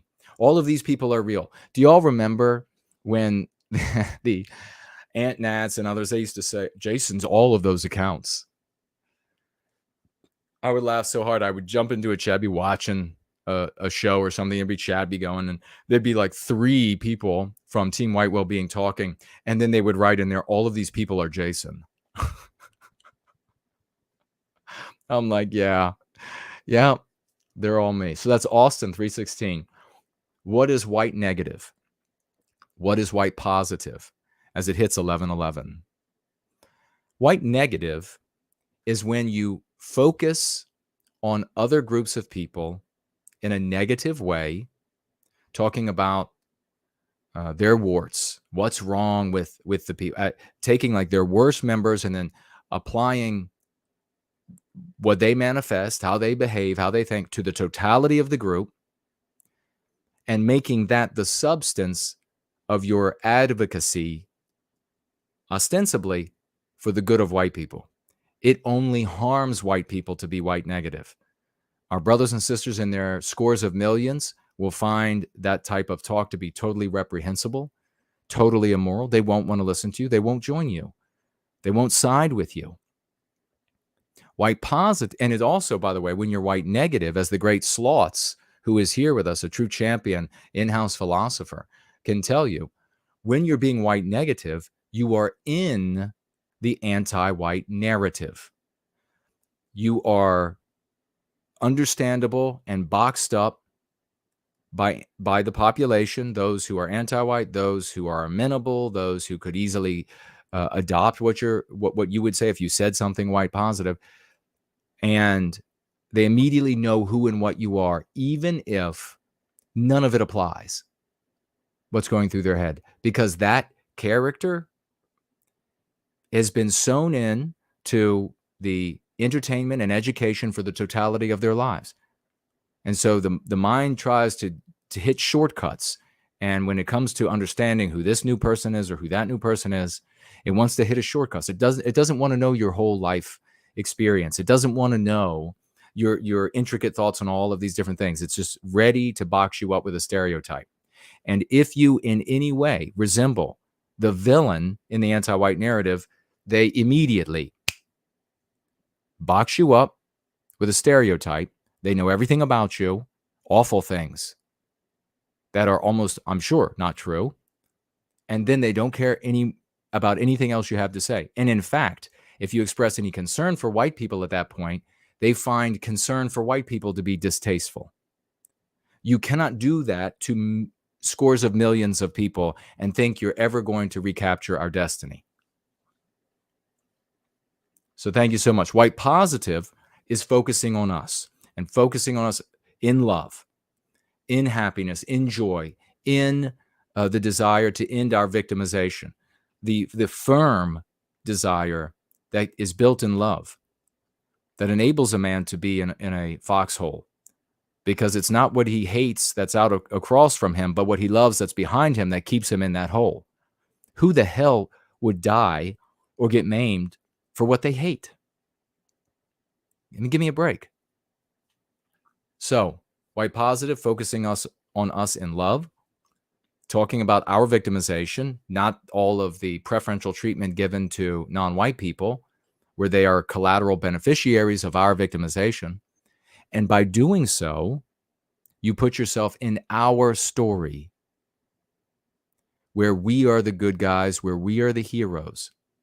You might say to me, as many have in the past, well, who cares? I mean, you just live your own story. You're like a crazy man walking down the street, living your own story. Wrong. Because the anti-whites, something I figured out, in order to keep us lowering our guard so that we can be victimized. And remember, that's how they took over all the institutions and et cetera. That's how we got to where we are and how things continue to march into worse and worse environments. They have to be able to speak to us in a language we understand to get us to lower our fists. That means that we have the ultimate power. Because if we set down a standard of how we will talk about socio-political items, they will have to speak in those terms. If you reject their terminology as anti-white, they will come to us as we demonstrate. We demonstrated on the news in Canada. They will come to us and speak in our terminology, which demonizes them, the way that their terminology demonizes us. You know what's funny about the whole using the terminology? That's what we do here. That's what born guilty is. It's putting us in our own story by way of concepts that empower us. It is totally asinine and so low IQ'd that it's unfathomable to come to us and say, you are word police. That's what we can do, dumbass. If you don't like the concepts we're using, bugger off. Just bugger off. The thing that's also amusing about that is that, and I used the comparison to a dojo on Sunday, where, you know, we're teaching Kung Fu, and they come in to my dojo, Team White Wellbeing Dojo, and they're like, we don't want to do Kung Fu. We want to do Taekwondo.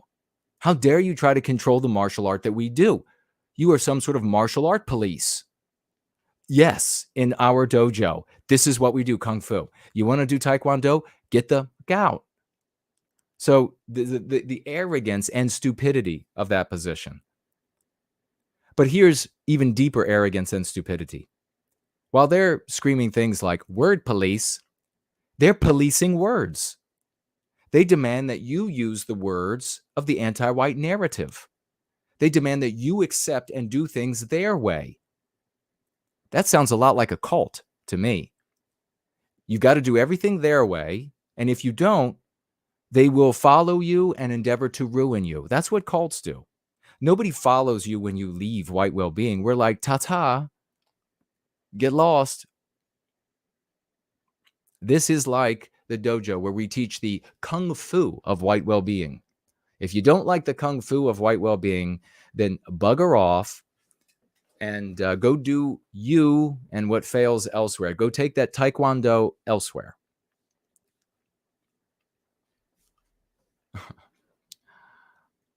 Let's continue to roll through here.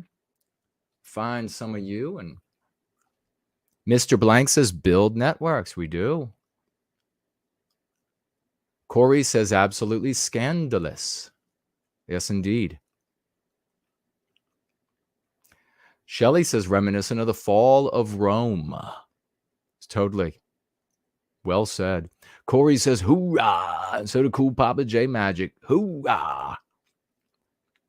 Yeah, when I say can I get an amen or hoorah or hell yeah or something, we need to like all do it. We need to all do it. Just like bang. That shows that uniformity, and that, you know, the anti-whites hate that. That uniformity shows power, it shows strength. And you think when new people come in and they're checking it out, and when I say, can I get a hoorah? And then like 20 people write it in the live chat, newcomers are going to be like, holy shit. These people are on ball.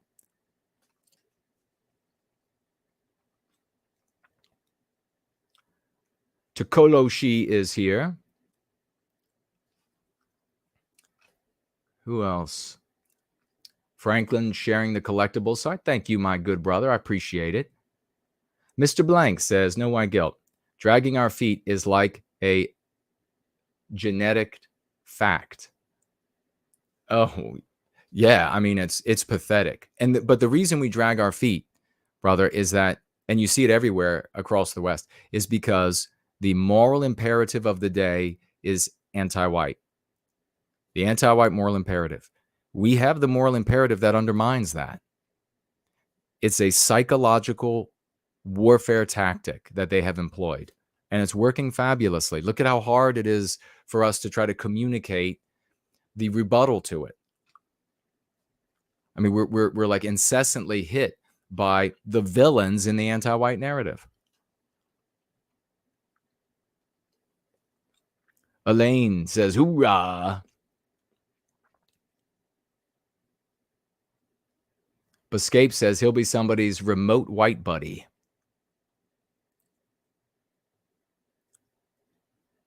Vincent is here. Great to see you, brother.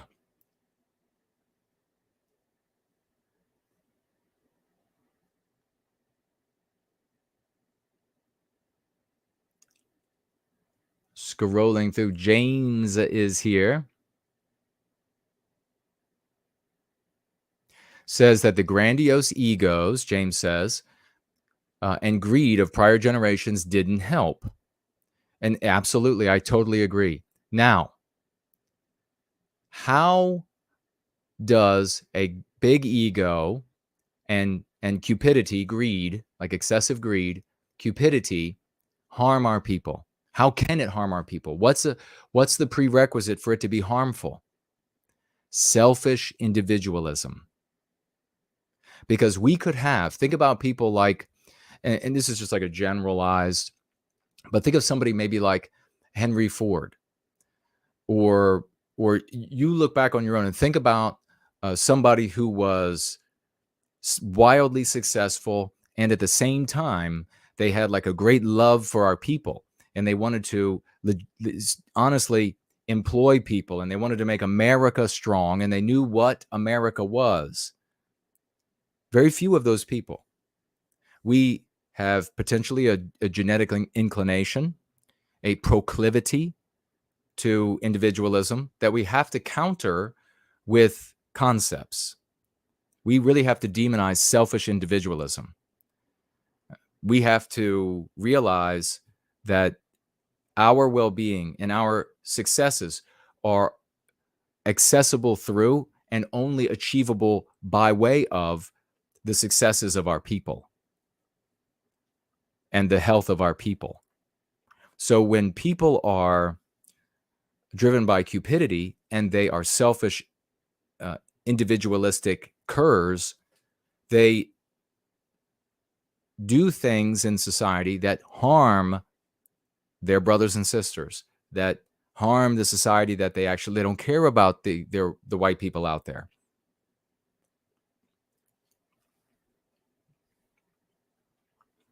Ghost Pirate is here. The Ghost Pirate.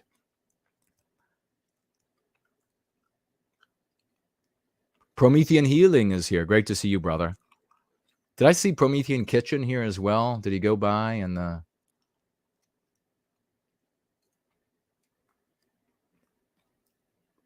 Black Pill. I think I saw the screen leapt on me. Let me scroll back up again a little bit.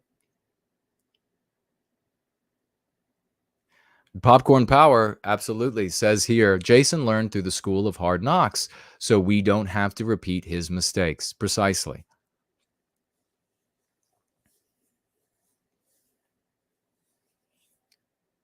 The Wolf Throne is here, and the Wolf Throne says that he thinks that Red Ice makes good content. Yes, I'm sure they do. I haven't watched them in some time, but I'm sure they used to, so I'm sure they still do. I would like to see them interviewing like Sloths, for example, and Brent Danger, and School of the West, and For Null, the extraordinary polymathic guy in service to white well-being, and so many others. Biospirit of the West, have these champs on that are just doing remarkable things and interview them. We've got people really changing things, and that's very different from what's been happening in the white sympathetic sphere forever. No, there's been no recapture of any degree of our destiny. None. It's been nothing but failure. Now you'll have people I had somebody who wrote me saying that some of these other groups, some really nasty groups, had done great things, done what was great. What was great?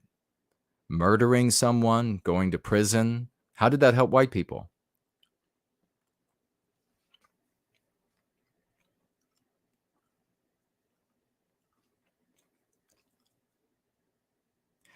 Cool Papa J Magic makes the sterling point. If Jason's ideas are correct and they work, it's stupid not to adopt them. We are in real trouble. And you know what's really important too? Thank you for saying that. Is that when Team White Wellbeing, talks about when like me in this sense, I'm like that's not like the actual physical me. I am in that instance the embodiment of all of us, all of the contributed ideas. Yeah, I've contributed a bunch, but it's all of the contributed ideas, all of the intelligent stuff, I submitted myself over the years to the brightest in the white sympathetic sphere that I could find and outside the white sympathetic sphere to help find the way to things that work in service to the recapture of our destiny, the defeat of anti-whiteism.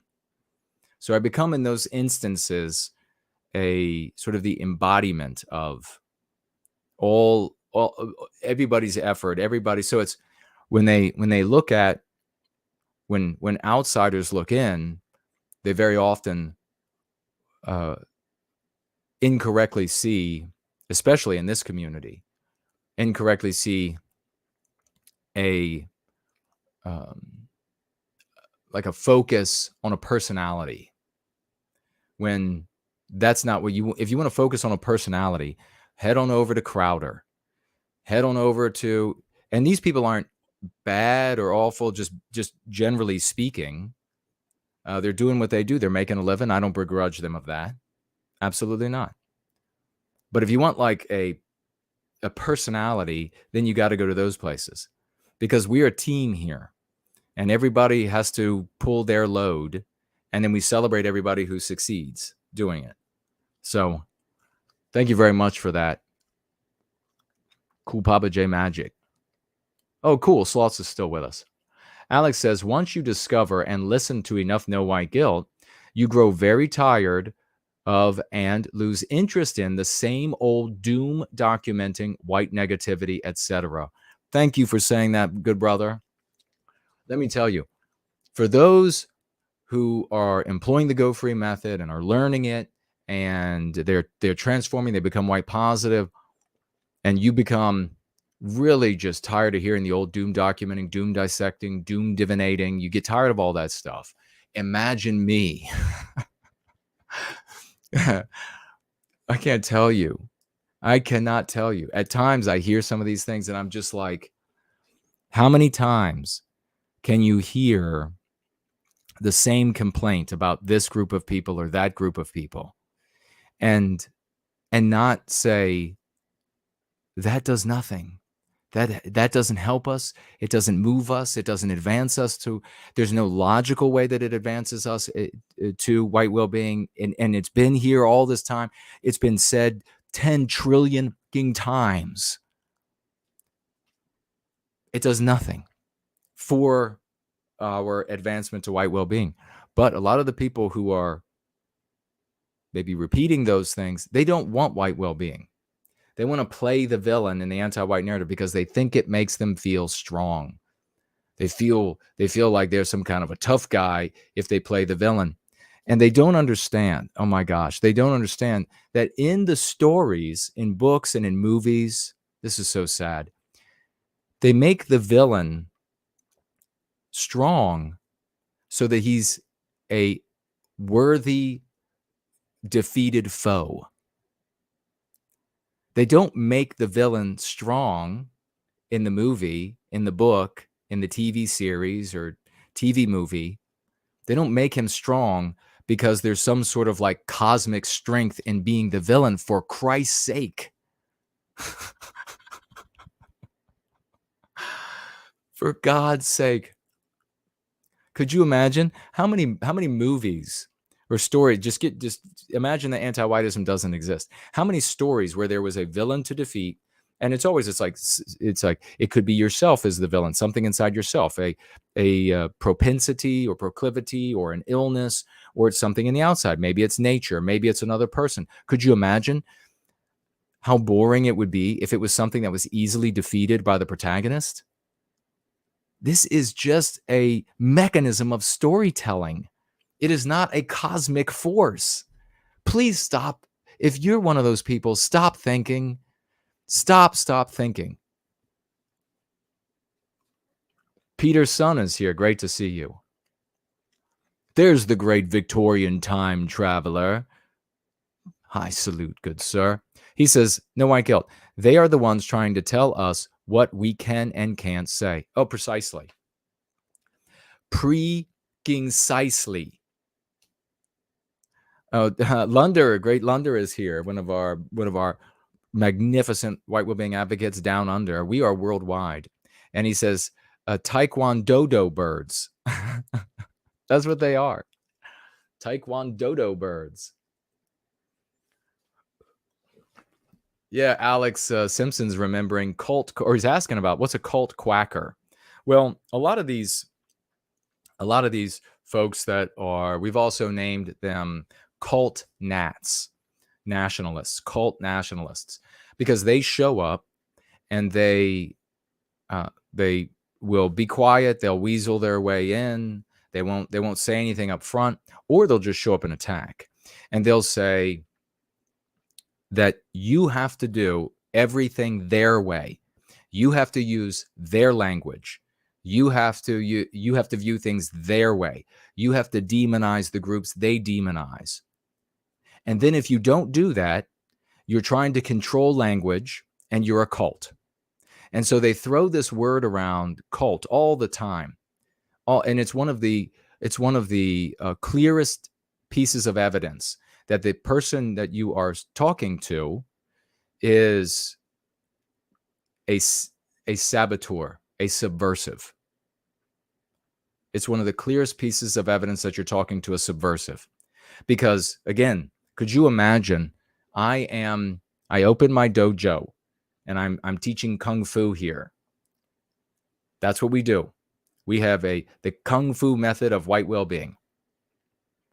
And come into my dojo or stand outside of it and spit at it and say, this is some kind of a cult because they teach Kung Fu in there, when everybody should be doing Taekwondo or Taekwondo-do. Everybody should be doing Taekwondo-do. So that's obviously some kind of a cult. So it's only said by people, they immediately out themselves as subversives. And I'm going to talk more about that before we get out of here. We're at 2 hours. We won't stay a lot longer, but I want to get to your comments. And I want to get to this bird brain tweet of the day and rebut it. But that's what they do. And then we started calling them cult quackers, because they would just like waddle up and they'd be like, cult. Okay. Whatever. It's the cult of love, baby. It's the cult of love. You know the sad thing for all you cult quackers out there, even the female ones will know this in your midst. But all the normal, healthy women will know right away. When I said cult of love, they felt something stir inside them. That's why the females on the outside, they hate it even more. They're like, I hate how he makes me feel like a woman. I hate how he makes me feel like I want to just rip my clothes off and throw myself on my back. That's what a man of the West does. I'm sorry. That's just not sorry. That's a cult quacker for you. And we even had a cartoon character who drew that. Probably Fornull was one of the people that drew it. I'll have to find some of those. Let's see. What else do we have? Let me read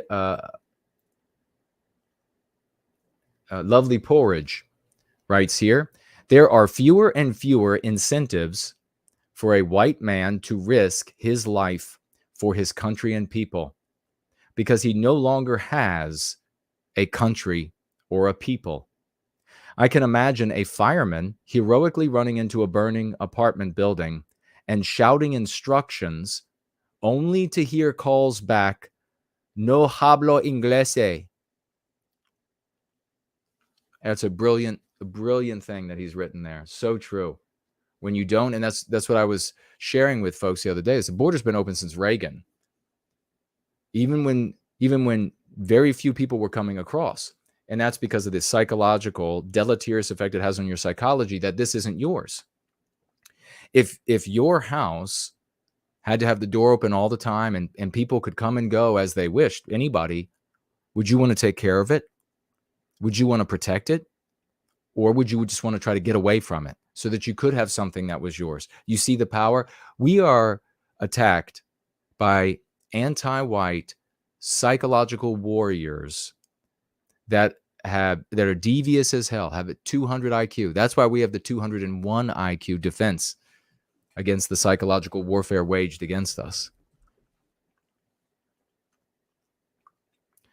Ghost Pirate says, no white guilt. 10 organized white scares. 10 organized white, just plural, scares TF, I can imagine what that means, out of our haters and enemies, as it should. Well, I know where that comes from. I know where this idea comes from. And this is, and I'm going to ask you to just, oh, Stephanie is saying good night. Good night to you, sister. Stephanie Love is going off to bed. She will have wonderful dreams of us recapturing our destiny. I'm going to suggest to you that even though this sounds like it's profound, it had a time and place, and it's inappropriate at best today. It is an analysis or remedy or an observation that no longer applies in this day, this time, our scenario. It's almost akin to, and the reason why I'm saying this, and maybe this is not the way you think of it. So if I'm not repeating it to you as you think of it, then understand that we're not having a conversation, just you and me, and I can't deduce from other comments of yours what you are more likely to be meaning, okay? But what in the deductions from this sort of observational truth is that people need to be violent, they need to be angry, they need to stand together in an ugly, violent, angry way, and then that scares the anti-whites. Nothing scares them. Nothing. Least they are more scared of a rabbit that might be rabid because it's coming a little too close than white guys talking tough, acting tough. There's no fear there whatsoever. Zero. And I'm always astonished to see when white guys are out there and they claim this, that they get scared. Who gets scared? I mean, are you thinking about, like, if you were to go stand outside of like one old non-white woman's home and chant, get out, 10 guys out. Yeah, that would scare her. But we are up against anti-whiteism, which is everywhere and nowhere, which controls all of the state governments, the federal governments, or dominates them, dominates all the news and entertainment media, dominates all of academia.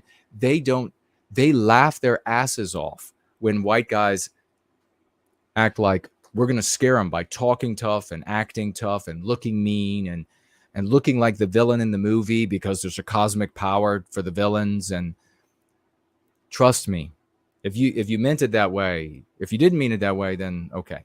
But trust me, most of the people that say this, I know exactly where it came from. I read it in the actual book it came from. I mean, that's not verbatim what you wrote there. It's paraphrased, but I know exactly where it came from. And in that time and in that place for that group, that was a true thing. That made sense there. It doesn't make sense here. It doesn't make sense anywhere in the West today. It's like I've heard other people apply, and it's this reductionist thing where people in the white sympathetic sphere, they'll take these trite truism, these cliches, these just, and at some place or at some time, it had relevance, it had value, it had application, it made sense. And then they'll just grab any of that and apply it to our situation today. And it's reductionist thinking. It's not taking into consideration any of the conditions that we are confronted with today, the challenges, the people that we are confronted with today, the circumstances we are confronted with today. It doesn't take any of that into consideration. And I always know when somebody says something like that as like a retort to me, that I'm dealing with somebody who is either, been in that soup for too long and they can't see things accurately anymore. It's like trying to open your eyes in salt water, or they struggle with the computing power between their ears. I've actually heard people say, this is just like a stain on a bar. You just got to rub it out. That's what you got to rub it out. And I'm like, are you like 75 IQ? And here's the revolution of the retardus, because there are going to be far more of these low IQ people that when I say something, or where the bright people and Team White Wellbeing say something, Team WWB say something that's actually profound, that addresses the circumstance we're in, that demonstrates success in application again and again and again, and is logical, that these swarms of these like midwits will come up and say things like, no, it's just like a stain on a bar. You just got to rub it out. Like, rub yourself out, buddy. And maybe that's probably what they're doing anyhow, like 24/7. That's why they can't think. They're always rubbing it out. Now, not you. I'm not saying that about you. Just like earlier, you had a comment there. It made me think of something else, and I spoke to that.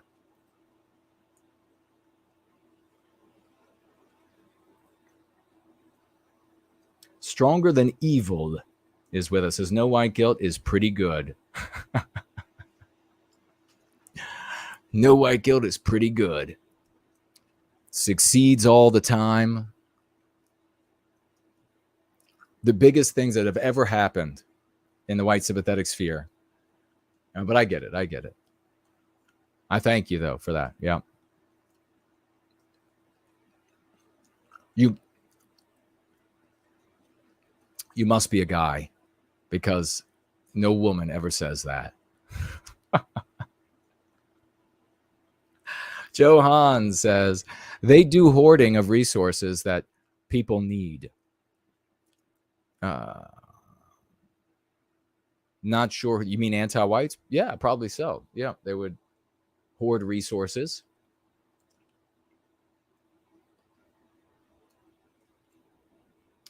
Victorian Stronger Than Evil says, Jason is the college professor we never had that we needed.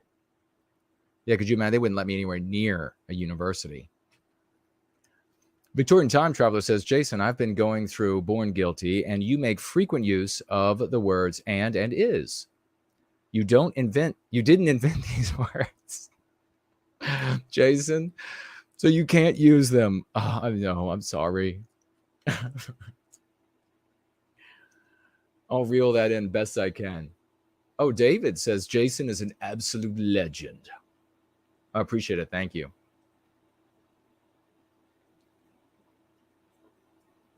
The Great Sloths chimes in. No white guilt. If this was supposed to be 15-minute stream, at least you didn't stream on discipline. Oh, that's right. No, I don't think it was. Did I say that at the beginning? Oh, man. Austin 316 is here. Jason is awesome. So is Austin 316. Good to see you, brother. All right. We have another comment by the great Lovely Porridge, and he writes here, every single conservative will claim that the left has gone completely insane and is siding with shoplifters, rioters, and assault offenders. and prescribing those who try to prevent and prosecuting those who try to prevent these acts, as if the media would demonize a black man who tackled a white shoplifter or subdued a violent train passenger. Conservatives are completely insane. Well, he's 100% right about that's exactly what they'll say. That's exactly what they're saying. But it's because they are misled. There are misled patriots out there, and they're going to be giving the talking points that the left is insane. They like the shoplifters. How will companies stay in business with shoplifters allowed to shoplift? And the left is insane. They're just going to prosecute somebody who saved everybody on a train. No, this is anti-whiteism. It's white erasure of our norms. Prosecuting people who are shoplifting is a norm of the West. Not allowing misbehavior, not allowing antisocial behavior, society stepping in, not just waiting for law enforcement. It is a norm for Western civilization. It is an attack on Western kind and what we project, our norms, onto the world. So those things are allowed because of it's an attack on us. Now, remember what I said, and I need I need somebody to help me remember the analogy I gave of the wall. The breach in the wall is the attack on us as Westmen, men, women, and children. The attack on our creations because they are of us, our governments, our norms, our ways, our etc., our mores, because they came from us. It is a biological attack on the way we were born. You cannot build up the ramparts defending abstractions or claiming the left is just crazy all around the breach and think that you have done anything whatsoever. The victimizer continues to victimize through the breach. You have to fill the gap. Every conservative and patriot out there needs to learn that they have to fill the gap. They have to stop this. They have to call it out for what it is. You can't say allowing shoplifters, the argument against allowing shoplifters is the economic consequences of rabid shoplifting on the, and talk about the abstraction of economics. There's a gap in the wall. That's not it. Thank you, good brother. Sloth says here again, I don't know why it only occurred as obvious to me now, but white sympathetics should defend the right to self-defense and call them defense weapons contra assault. White sympathetics should defend the right to self-defense and call them defense weapons contra assault. Yeah. Nice. Slots is one of our brightest thinkers on Team White Wellbeing, and we're very lucky to have him here. Big salute to you, brother.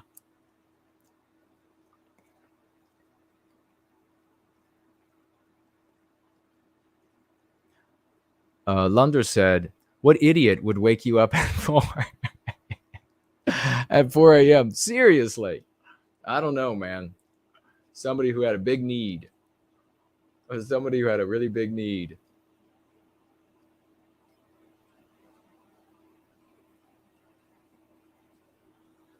All right. Let me see if there are any financial gifts. And I want to talk about this tweet, the Bird Brain tweet of the day, which actually fits in with what we have been talking about at parts. Looks like we're blank over there. We have over here the great Mike has financially gifted 10 White Wellbeing dollars on Entropy. God bless you, brother. And with those 10 testimonial dollars to the success of the Go Free method, he gives an 07. An 07 back to you. Salute back to you, brother. Thank you.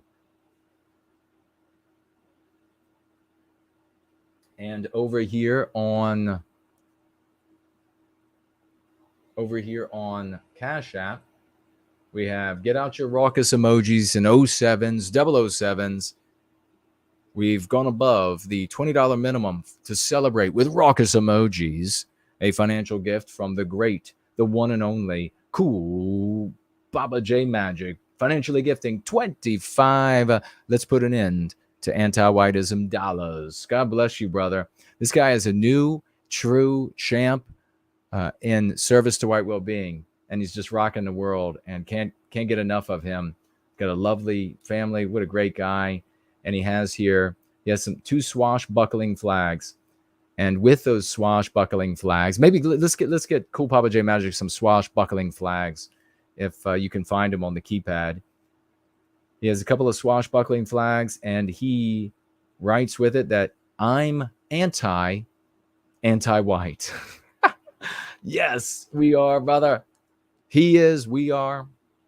Cool Papa J Magic, $25. Thank you so much. And look at these champs coming in. Lunder from down under, the Thunder from down under, and Slot and Franklin right on top of those swashbuckling flags. There's Promethean Healing. Of course you can count on these champs. Ghost Pirate even in there with some swashbuckling flags. Thank you so much. Time Traveler with fire. Cool Papa J Magic with a cowboy celebrating himself with the crowd. What do we have? Franklin also had some llamas thrown in there. Time Traveler fire up top. God bless you guys. You're the best. T is here. Great to see you. Thank you for being here.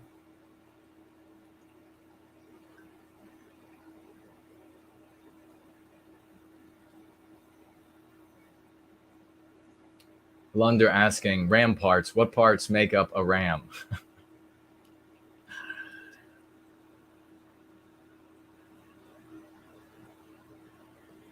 Oh.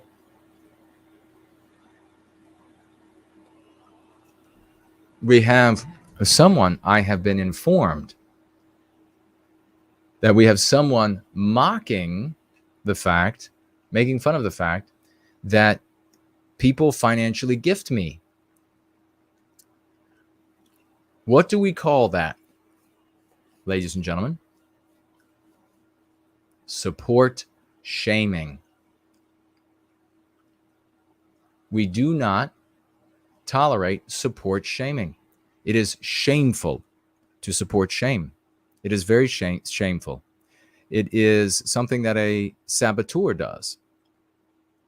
Subversives are always interested in keeping service to white well-being as poor and poverty-stricken as possible. So anyone that would come out and say, yeah, I could talk for, I would do 10-hour streams. And they're like, write books, travel across the country, around the world, speaking for white well-being, getting in fist fights when I'm physically attacked, and incurring just hardship throughout life. And they're like, he's just here for, and let me guess, did you say that I'm here for shekels? Because that'll tell me a lot about you if you did.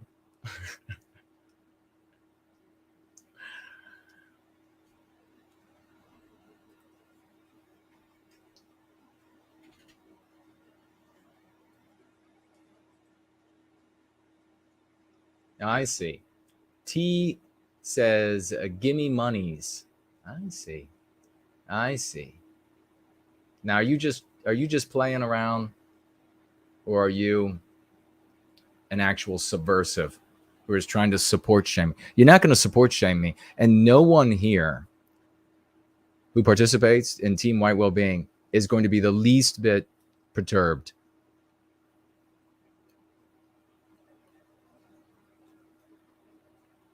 So what is it going to be? TG, epidemic. Is it that you are a subversive? Are you outside of this community telling everybody, oh, he's just a grifter? He's just a grifter. You can tell by how poor he is. As though you look at me and you're like, that guy couldn't do anything else. Shit, I could have an OnlyFans and have 6-figure years. And you're like, he's so poor because he's just a grifter.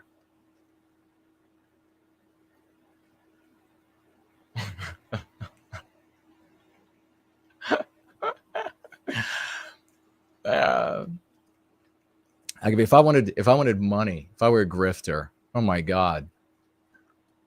I mean, everybody knows, I'll totally tell you, I should be a millionaire. I should be a multi-millionaire.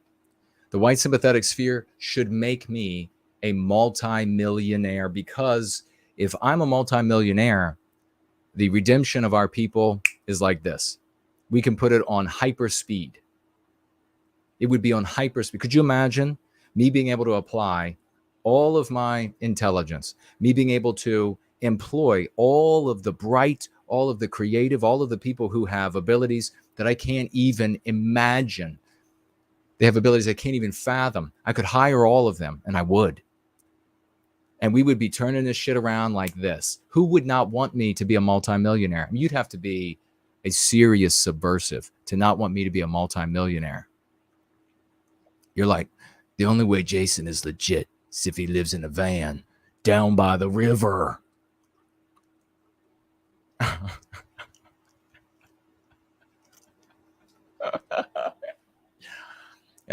Vincent says Jason bragging is funny. Yeah, I would just be like, well, you know what? I'm just not making enough coin here. It's true, though. If I went over, had an OnlyFans, just ask Rapunzel. $25 from my dear brother, Cool Papa J Magic. All right, so I guess we're not going to get a... Alex says, my name is Matt Foley, and I'm your motivational speaker. Now listen here. Are you smoking a doobie? Is that what are you smoking a doobie? You're going to end up living in a van down by the river.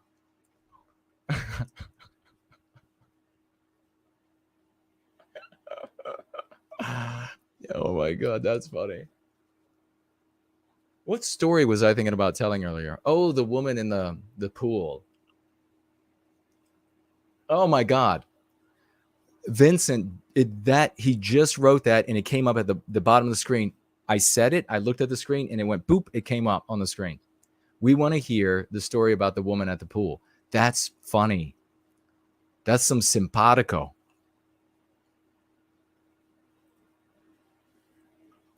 That is really fun. Van life.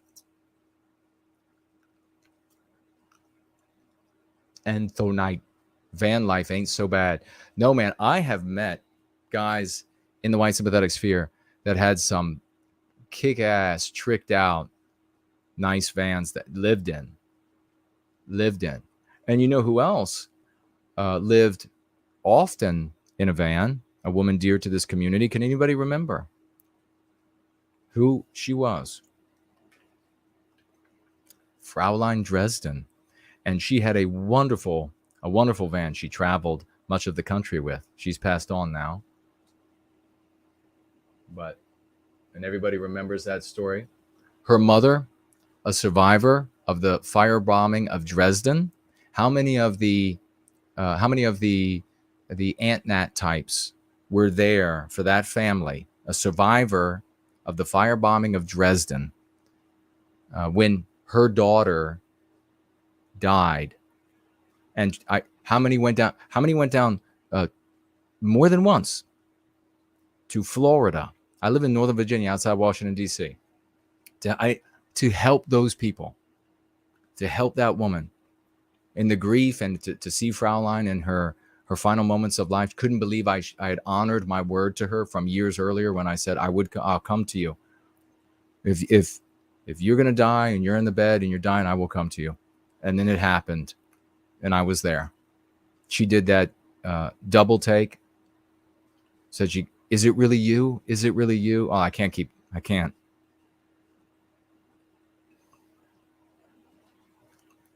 It was this community.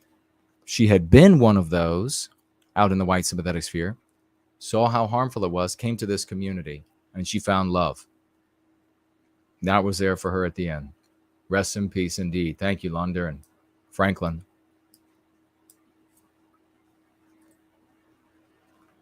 Okay, what just happened there? I guess y'all are still with me. Why don't we go ahead and pull this down before something else goes weird.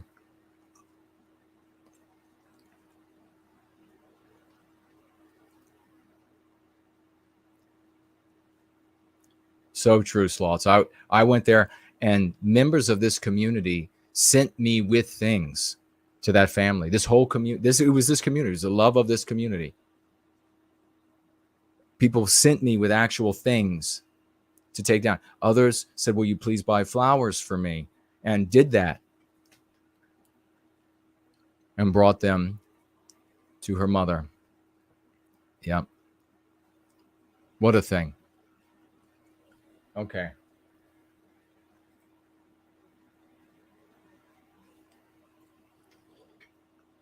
Let's see. We want to talk about this. Okay, the thing I want to ask you all is, it's after midnight. We gonna let it all hang out. Where's Fernell? He loves when I sing that. Fernell, an actual singer. So it makes it that much more endearing. Can you stream to Gab TV yet? Have they started that yet? I don't know. Can you stream to Instagram yet? Have they started that? I don't know. Are there any other platforms that you don't see me stream to that are, I should say it this way, are there any other platforms that are newly streaming that I could send a signal to? Please let me know in the live chat.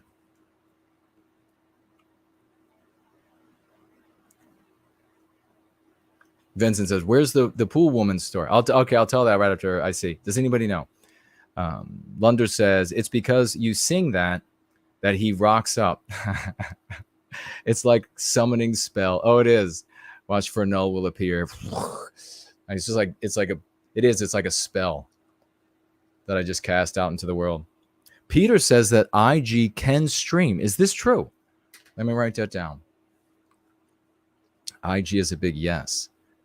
Now, is this something that's limited to some Instagram people, or am I, as an Instagram user, able to just stream? Do I have to reach out to them? Does anybody know? Irish Nick. Great to see Irish Nick is here. He's a powerful memory about Fraulein and her mother. Boy, that's a powerful memory.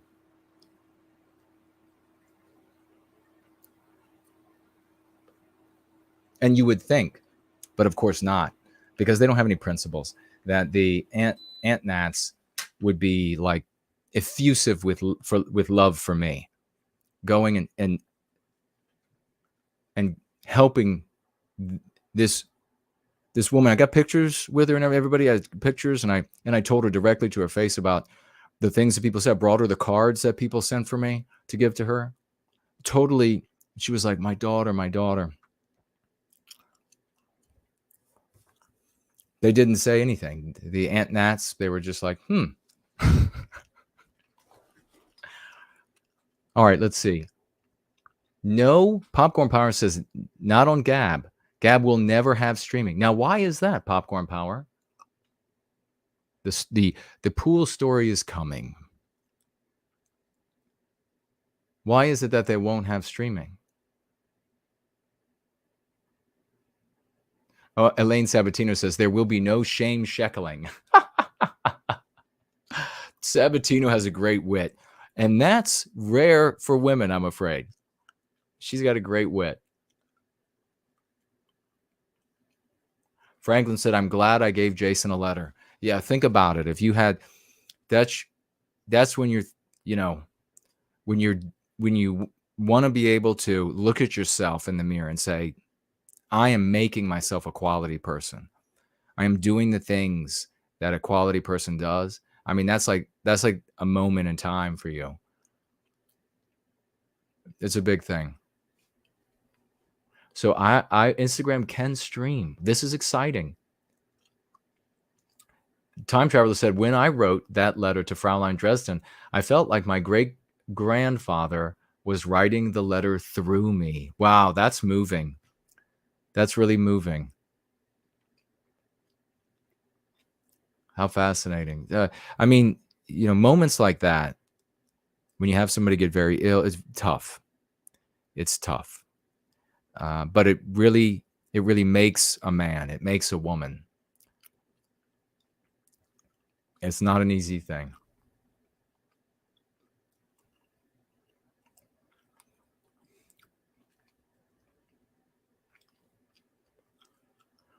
Time Traveler also says there is an athlete, an honorable organization called the Vanguard athlete, Vanguard. Matt Foley was the original Knights Lord Commander of the Vanguard. Oh man, that guy was so funny. All these people, they get in there and they start doing drugs. So foolish. That's all. That whole industry is disgusting.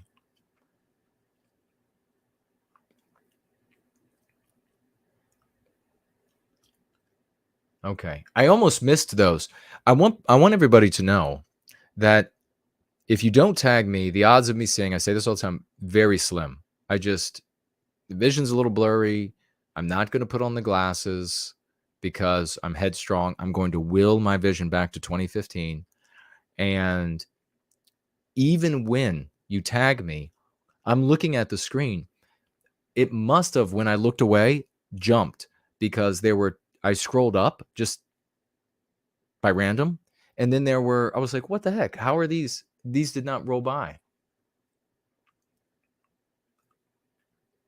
So don't think that I'm like intentionally ignoring you.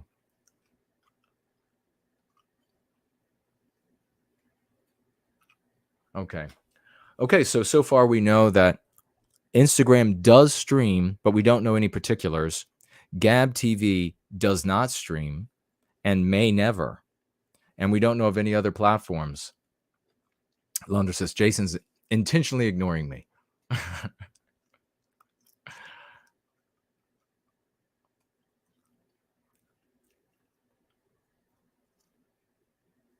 Okay, so I will do the tweet after the story, and then I will do the thing I'm going to suggest to everybody here in a moment. Some advice. Time Traveler says, have you seen those vans that have long television antennas? Yes, and sometimes cable TV dishes. Those are Vanguard Heralds. Okay, I've seen those. In the white sympathetic sphere, it's rare now. I've been around for too long. It's rare now, but there used to be. I've mentioned this from time to time. There used to be lots of guys who had like total setups in vans or Jeeps, sometimes in cars even, and in their basement. They had ham radio, they had shortwave, they had all kinds of equipment. And as a guy, looking at that, it's the coolest thing ever. But I had questions. Now that was a long time ago. I always had questions. I was like, well, where are you going to go? I mean, if everything collapses, like fuel runs this car, your house is going to be, inundated. If society can't prevent lawlessness, where are you going to go? What are you going to do? But they were just, it was like another form of running in place. It was just an indulgence to feel like you were doing something, and they got a sense of psychological security from it. But I was determined, after I saw many of them, families get ruined. Not many of them, but I saw families get ruined. They lost their families to anti-whiteism. Wives, children. And so I was determined. I was like, no, I'm never going to ever, no matter how cool that stuff is, I'm never going to recommend that to anyone. Now, if you do it as part of like say you were like this cross-country guy and you had this tricked out van and you were on the shortwave and you were broadcasting the Go Free method, then, more power to you. That would be epic. But if you're sitting around and you're just like talking about, is the government of Peru really getting ready to reveal that aliens exist and then society will crumble? Then you're just gone off. and you're not doing anybody, not yourself, not anybody any good. They're like the kind of things that they would do this thing where they could tell me in like total detail. I can't remember it. They knew all this stuff. And they had the money for it. The money that was spent on this stuff. Oh my God, out of this world. They could bounce signals off of some layer of the atmosphere to be able to speak with people far away, to talk about things like, is the government of Peru about to reveal that aliens are real? Anyhow, okay. You're just like, really?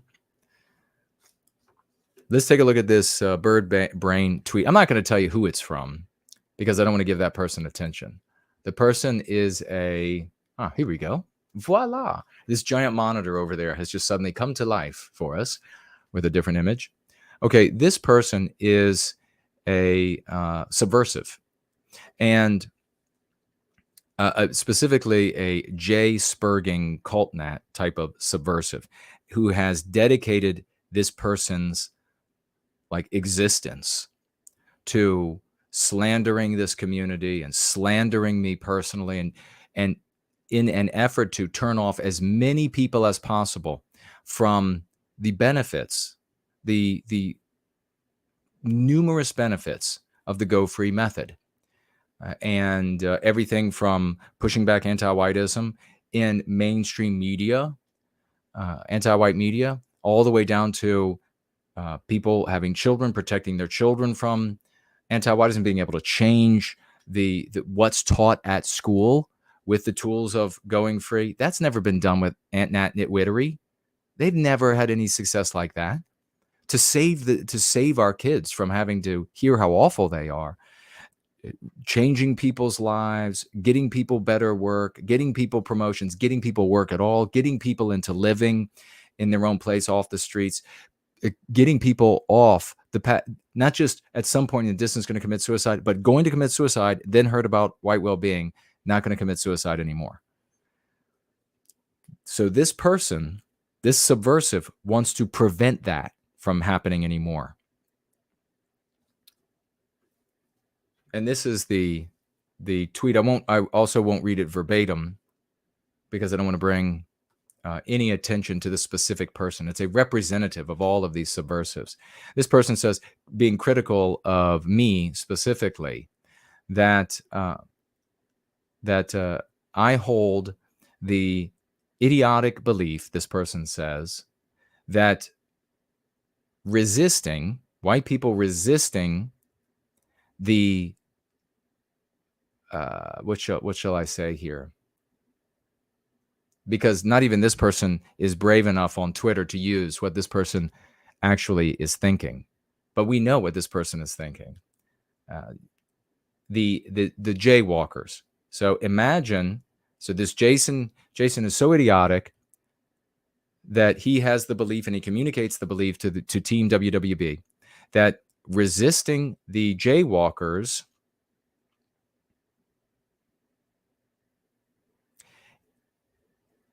the way that they resist, that they believe, the way that they act, empowers the anti-white narrative. And of course, which enables all of the harm that can be inflicted by anti-whites in the anti-white narrative. So we argue here that if you play the villain in the anti-white narrative, which somebody who is white negative and who is identifying the totality of a group of people as responsible for all the ills or most of the ills, or masterminding the ills of the world, and you thereby cause people to potentially, which is what you want to have, which is what you know would happen if the anti-white narrative wasn't in place, would cause people to feel enmity toward them and would want to victimize them. And that if you do that, you are empowering anti-whites, all anti-whites, because you make real the anti-white narrative's villain that they teach to all of us in their news, entertainment, media, academia. that somebody who cares about the white race wants to murder, exploit, remove, etc., and that therefore, ergo, that to have the well-being of white people, to have something good outcomes for white people, there has to be a victimization of non-white people. Can you see? This person is actually saying that it's idiotic to believe that playing the villain would benefit anti-whites when it does in every single respect that you see in the world. So I want to say, imagine being so stupid. Imagine being such a malefactor that you would tell people that they should play the villain when you just saw, in the anti-white narrative, when you just saw what playing the villain did to all of white people in the state of Florida. What playing the villain did in this insane purity spiraling of villainy broke patriotic alternative in two. So does it have negative consequences? Oh, only 100% of the time. Only 100% of the time. So imagine the kind of person who would say, no, that you should play the, it's dumb to not play the villain in their story. It's dumb to not be the villain when only 100% of the time it harms white people. White people as a whole, and the individuals who are playing the villain, they go to jail. I mean, look at what just happened. Right in a row now, it's like dominoes. You have people playing the villain in Florida. Immediately, in response to them, a law is passed that victimizes all white people in Florida because there's a possibility that a radical anti-white DA or more could dilate the law to try to ensnare any white person saying anything positive about white people or complaining about our victimization. Even without naming, they'll have to go to court without saying that non-white people need to go. They'll have to go to court to show that they weren't talking about non-white people at all, that non-white people participate in service to white well-being and against anti-whiteism. That would be lawfare. That can be done in Florida now, thanks to people playing the villain in the anti-white narrative. Then you have the purity spiraling of epic proportions at PA, subsequent to me leaving, the big divorce, the big D, and PA splits apart because of it. Those wonderful efforts of like community building that didn't have anything to do with demonizing any other groups of people, it breaks completely apart so that they can go out and spiral their way into villainy hell. Right? And then what happens right after that? A good guy, what's his real name? James Aldrich? Sven Longshanks, playing the villain in the anti-white narrative years ago, saying negative things about other groups of people, they're all at fault, using this crutch as the form of his advocacy for white well-being or for white people. Ostensibly, he was saying and I'm inclined to believe him, that he cares about white people, cares about our cultures, he cares about, etc. I never heard any of these broadcasts that he made. So I'm not passing judgment on any of that. I don't know. But he gets arrested for those things. He goes to court and he's just sentenced to 2.5 years in jail. And he apparently has poor health, which might mean that he'll do very bad while in jail or prison, I guess, over there. If it's 2 years, 2.5 years is long enough for prison. And so this subversive is saying, oh no, Jason and that team white well-being, they're totally wrong when they say that you shouldn't be the villain in their story, that you're an idiot if you believe that it's wrong to be the villain in their story and be white negative. Are you serious? You fucking piece of shit. I met Sven when I went over to the UK. The time that I was with him, I wrote the judge on his behalf. The time that I was with him, he had nothing negative to say about any non-white people, non-white group. He was this very gentle soul, a nice guy, this very gentle soul who had positive things to say about us, about our culture. And now I don't know if he's always been like that, but his demeanor, the way he received me, and how we got along. This was like an easygoing, gentle guy. And this subversive piece of shit thinks that, well, that's the price that's got to be paid. It's got to go to jail.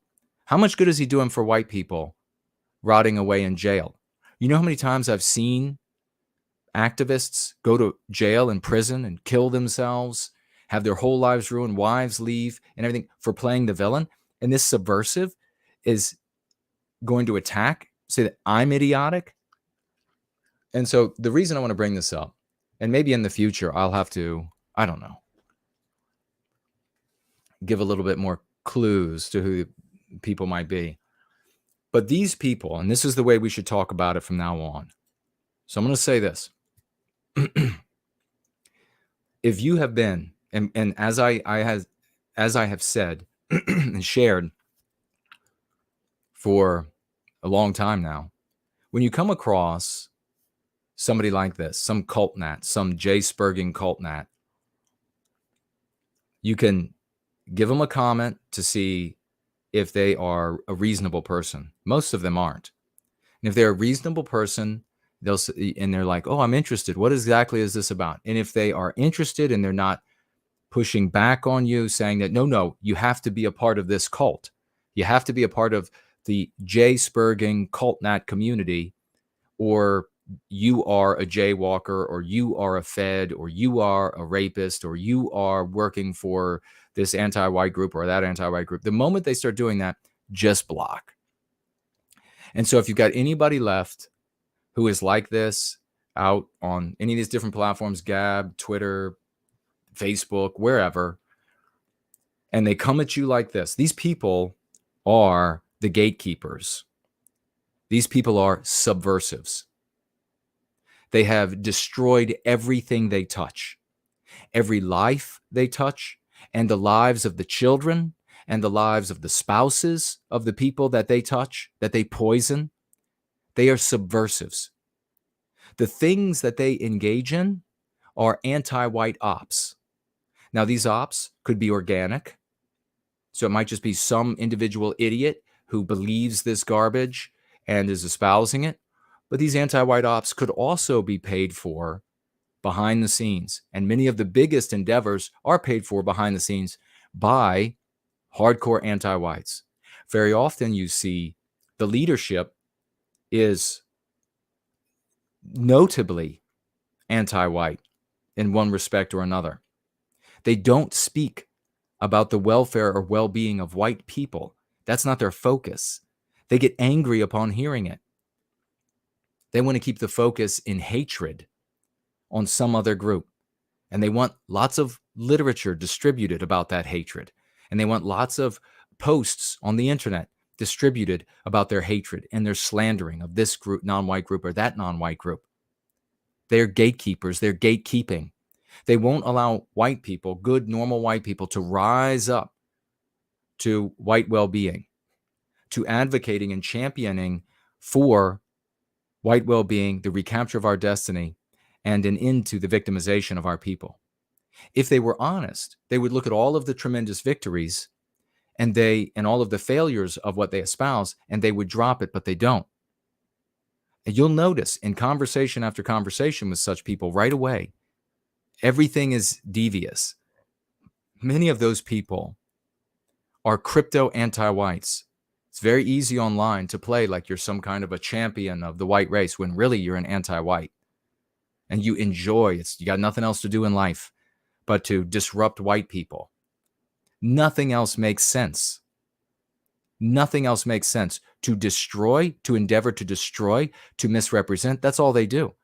They don't listen to what you have to say and then give a reasonable response. There's nothing reasonable about it. They will ignore any point you make, misrepresent your point, misrepresent you, and then go and claim that you are guilty of some horrible sin or crime and say it to as many people as they can with no evidence whatsoever. They speak on the Go Free method with zero understanding, complete misrepresentation. And they make tweets like this that say, imagine how dumb it is to tell people not to resist the jaywalkers. Is that what's happening? Is that what's happening? Absolutely not. They come in and they come in and say, you're just some sort of a defender of this group or that group. Is that what's happening? Have those things ever been said or advanced? Never. Never. They don't care. These are the most base, black character, evil charactered people you will ever meet. Know them as subversives. Call them from now on gatekeeping subversives. They are the gatekeeper. They will throw the words like cult around. They'll throw words like gatekeeper around to conceal that that's what they actually do. And it's very reminiscent of the most hardcore anti-whites. Like right now, we're seeing in America that while the most hardcore anti-whites were doing deals, backdoor deals, the deepest corruption in the government, while they were doing those things, they made widespread scandalous claims that Trump and his family were doing such things. And they were able to, with their widespread scandalous claims, initiate illegal false investigations, at least as far as Durham and others are saying. I'm reporting what they're saying, not what I'm saying. I haven't seen the documents. This is what they're saying. This is what they do. They project to conceal what they actually are up to. So in their environments, you have to hate the jaywalkers, all of them. You've got to endlessly talk about them. You've got to endlessly ponder what horrible thing you're going to do to them, or how you're going to move them away, take all their belongings away. And then in the very next breath, they'll say that they've never said such a thing and they don't believe such a thing. And you're just a liar for noting it. Even when you go back and you find their tweets where they are blatantly saying it, they'll just ignore your response. And then they'll go right back to saying that you're a rapist or you're a doxer or you're a whatever. These people are subversives. Make sure from now on that we call them gatekeeping subversives. Just call them a gatekeeping subversive and then block them. That's the only thing you can do with subversives. They're not sincere. They don't have the interests of Western kind and our countries at heart. In every single case, and I'll tell you about one right now. I have watched, and then we'll get to the lighthearted pool story. I have watched numerous groups get destroyed by these subversives, these gatekeeping subversives. And I will share just a tiny bit of one of those organizations that's pretty well known. It's called the League of the South. It was initially called the Southern League. Now, when it was started, I'm not going to go into details about all the names and all the personalities, but when it was started, it was a pro-Southern organization. There was at least one Jew present. There may have been more, but there was at least one Jewish woman present to specifically specify. I know what I'm talking about. At the founding of the Southern League, the goal was to communicate the pride of the Southland to all Southerners and to any sympathetic folk across the rest of the United States and the world. And that organization was threatened with a suit. I don't know if they actually were sued because there was a soccer league with the name Southern League. So they changed it to League of the South. And that organization was growing in leaps and bounds. In leaps and bounds. And I'm not going to say whether I participated or not, but at that time that it was growing robustly, there was an effort to include in the conversation love for white people, and that the victimization of the South was first a victimization of the white people who created the South. At that time, that was rejected by the leadership. You couldn't do that. Professors and people got nervous about specifically talking about the white race and our victimization, and that white people create the South. But everybody's welcome in the South. Everybody. There are plenty of non-white Southerners that are down-home Southerners, everything total, you would say, by way of the lens as we put it, an imitation of everything that white people had created, the Western element of the South, okay? And at that time, the organization said, no, you can't do that. But there was already, the seed had shown itself. The subversive gatekeepers had shown up. And they were demanding that everybody talk about jaywalkers. And they were demanding that everybody look at jaywalkers. And that if they weren't talking about jaywalkers and in the worst possible ways, if they weren't focused on jaywalkers, they weren't legitimate. They were feds. They were jaywalkers themselves. Think about this. These people, subversives, came into this organization. They said, yes, I want to be a part of League of the South. And then once inside, immediately in their cult nitwittery ways, began demanding that the language that they use, taken right out of the anti-white narrative, the language that they use be the language that's used in these meetings of groups in the League of the South. And that the focus change to a hatred and animosity for jaywalkers. And that the thing that should be discussed and only be discussed, because if you're not discussing their cult nat bullshit, then they'll just acerbically burn down with slanders, with lies, with rumors, which is what they started doing in the League of the South, just like they do everywhere else. The slander, the rumors, the claims of various types. And what happened? You can't be talking about the South anymore. You got to be talking about the jaywalkers. What happened? The organization died. Now, I don't know how they're doing now, but they stopped being what they had originally been created as. And they became occupied by these subversives who put this gate up so that nobody could go by to get to love for the South, the victimization of white people who create the South. Nobody could get to it anymore. That's what they did. They went into the dojo of the guy with his doctorate who started it.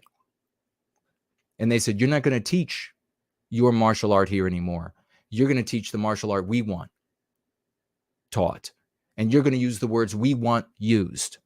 These people who will feign to call us a word police, fuck every one of these scumbags. They do nothing but destroy. The League of the South died. Its membership crumbled. All the quality people immediately left. The quality in the leadership left. The quality people in the different groups left. The people who had money left. The quality white people were gone. Where did League of the South end up then? They ended up chanting about jaywalkers at Charlottesville. And they came in there with very brave guys. And I salute the bravery, without doubt. And I know that they had their genuine motivations still in their heart, even though now they had been poisoned by these subversives. I know that they still had their genuine motivations in their heart. I feel like it had to be true for these guys. They were one of the groups that, unless I'm wrong and somebody can correct me, ended up being named and found liable in the lawsuits of Charlottesville. I don't know where the leaders, how they're doing for League of the South LOS today. I don't know if the group is the same, if it's growing, if it's still chapters all infected with this subversive nonsense. But League of the South is a great example of how this fucking scum, in every case, in every way, kill everything they touch. They stain and poison everything they touch so that all good white people always leave. They don't want anything to do with it. No normal, healthy person wants to sit around and speak ill of an entire group of people endlessly and contemplate how they're going to victimize them, contemplate how they're going to get rid of them when they have no power to do that anyhow. To have the original purpose of the group totally usurped, totally supplanted by these bastards. So the only thing to know them by now is gatekeeping subversives. And when they show up, if you discover them, you come across them, you give them one opportunity. Maybe it's a reasonable person. Maybe it's a good person that fell into that garbage and capitulated. I know probably a lot of good people that were in these different groups ended up capitulating because of the pressure. Because if you don't capitulate to this, if you don't want to speak ill and invective of jaywalkers, well, then you must be one. You're probably a pedophile. Though you heard he was a pedophile, oh, that's probably why he doesn't want to talk about the jaywalkers. He probably has some kind of a connection. This is the kind of shit they do. That's how much scum you're looking at here.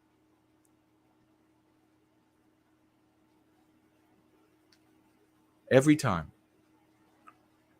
Give the person a chance to see if they are reasonable and amenable. Maybe they need a handout of that filth. But the moment that they do, the moment that they exhibit the signs of the subversive, call them out as gatekeeping subversives, and then block them. There's no use going on and on with them, as much fun as it might be to show them how dumb and wrong they are. We need to be focusing on white people. A lot of them are going to be implicitly white sympathetic. We need to be focusing more on them to bring them in to white well-being, because they are going to be immune to this sort of shit, largely. When people show up and they're like, oh, if he doesn't want to talk about how awful this group is or whatever, he must be one of them. These people will say, so? That's the kind of good folk that we need to bring into service to white well-being. And then those who are maybe coming away from this sort of stupidity and self-destruction and destruction of Western kind. Gatekeeping subversives. I'll see what y'all have to say, and then I'll share the pool story, and then we'll get out of here. How does that sound?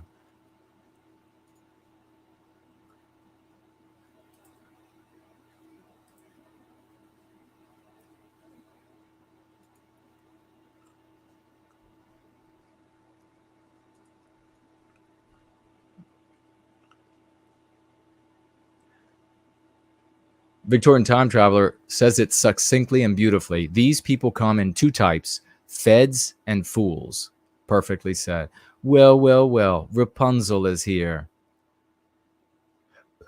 Hello, young lady.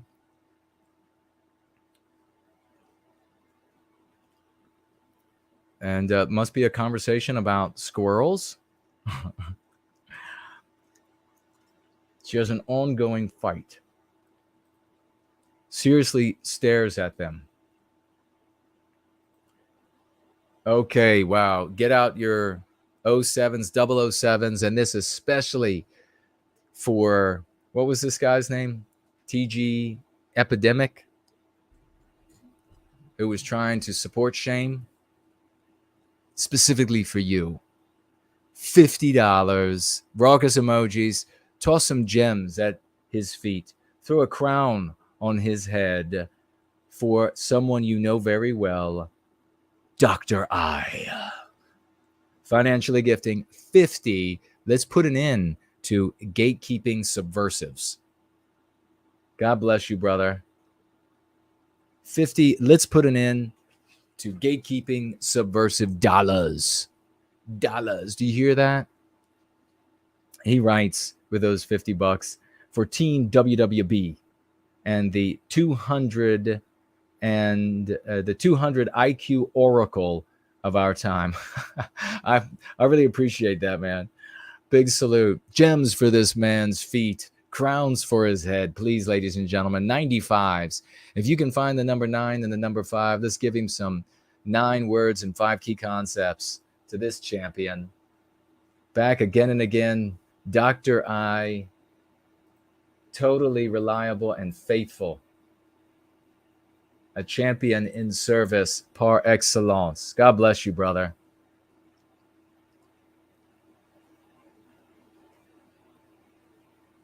Now, all I have to do now, that's so cool, Dr. I. If I ever have any issues, I'm coming to you, brother. I'm going to let you work on them. Make sure that everything's all right. If it gets bad, I'm coming to you. He said, that's so cool. For Team White Wellbeing and the 200 IQ Oracle of our time. That is so, thank you so much. Very cool, man. So now I've got to go back in time in the live chat here, and all I have to do is look for the word squirrel or the emoji to find when Rapunzel joined us. Here we have the Great Slots is saying Eke Lux was saying just block is fed behavior. Where? Sloth says, I advocate blocking those who have deafness. Arguing with them is pointless. They just resent more. Better to recruit vagues. Amen. Amen. So this claim, that guy is obviously a subversive. Obviously a subversive. Wanted to just do nothing but say negative things and about jaywalkers, and what I said in response was, and then he tried to do this, oh, but I don't want anything bad. How dare you claim that I want something bad to happen to them? All I'm doing is noticing.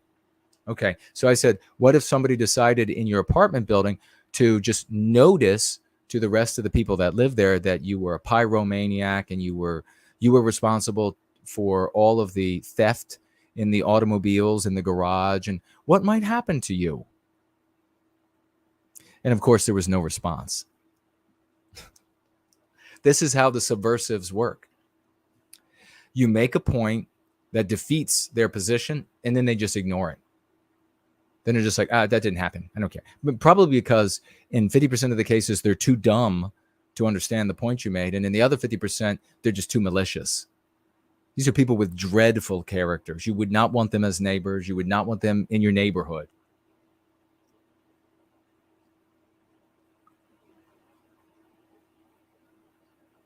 Elaine says she thinks that shekel shaming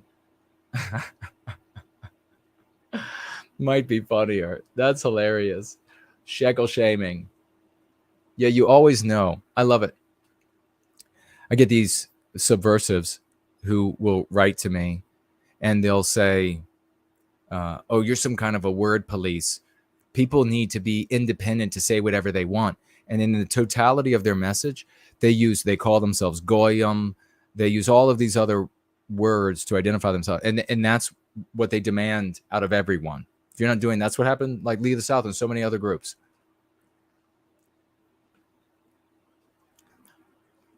Can you imagine you're a member of this organization? You talk about the South. You talk about, a big part of it, of course, was just this looking in the rearview mirror at history and honoring Southern heritage, which is one of the many hues of Western civilization, and then having that supplanted with hating jaywalkers in the meeting. Of course, all the good people left.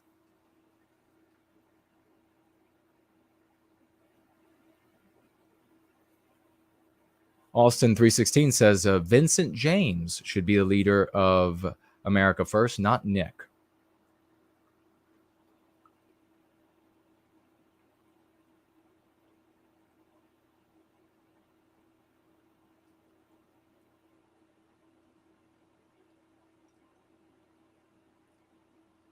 Gentile Gentleman says, did you see Ashalogos' call to return to the earth? And do you have any thoughts on real life community building? Yeah, I do. Thanks for the question. In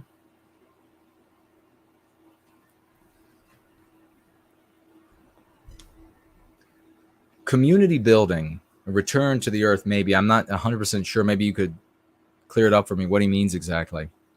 But in its proper place is a really positive thing. You're not going to escape. If you're white, you're not going to escape. So if this call to return to the earth is kind of just, and this is one of the things that I have had a deep disagreement with a lot of the pro-Southern groups over the years. It was something called abjure the realm. And that's just like turn away from it. No, you're going to die. All of this is going to be white erased. Your children, grandchildren, great-grandchildren, they're going to be massacred. In my opinion, things don't go great for white people in places where they end up looking like inner cities or Rhodesia or South Africa or etc. So you can't just turn away from what's going on. If you, and again, this is like, I don't know exactly what he means by it, but let's say you decide, you know, some other good folk and you're all going free so that you're going to be actively inoculating the children against meme pathogens, each other, you're inoculating against new meme pathogens, working on the infections you already have. And for your life, you decide maybe 2 families, 3 families, 5 families, you move somewhere kind of close together and you're going to share knowledge and you're going to get a little bit more of your food from the actual earth that you can farm. That's wonderful.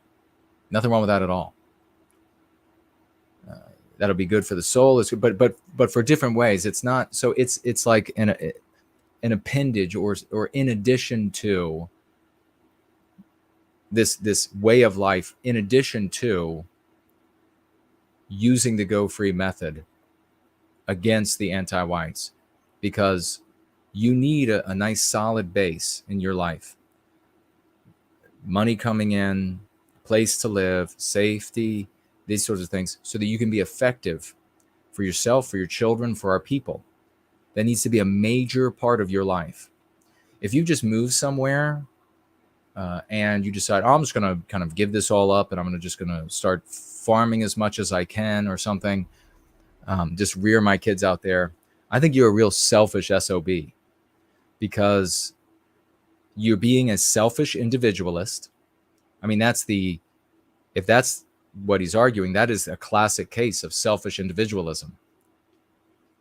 Those other families, they're just to bolster you. Like if you're going to move in like a small family group somewhere, it's just totally selfish individualism. And I can't imagine disconnecting from the world so that your ass can have a little bit of peace in the final days, when you know damn well and good your children are not going to have a moment of peace. So as a way of life, to bolster what you eat and the peace that you can have in those settings, and from there launch into the world on the internet, in your communities. Maybe for work you have to travel. You're taking white well-being everywhere you go, and you're seeding you have to think of it as you're seeding these key concepts out in the world, so that this bête noire, this black storm of evil, dark magic, doesn't come to your doorstep. Because if it does, you're finished. You and your kids are finished. So you've got to be actively doing that. For some people, they set their their goal too high for farming. And farming is not an easy thing. It's like an all-encompassing thing. So if you want to try to farm a lot, that's your life from dawn till dusk. That's a very hard life. And you're not going to be able to do anything for your children and their children to come by doing that. It's just selfish individualism of the white race. So I hope he means it as just a way to give you a nice, good base so that you can launch out into the world and be effective.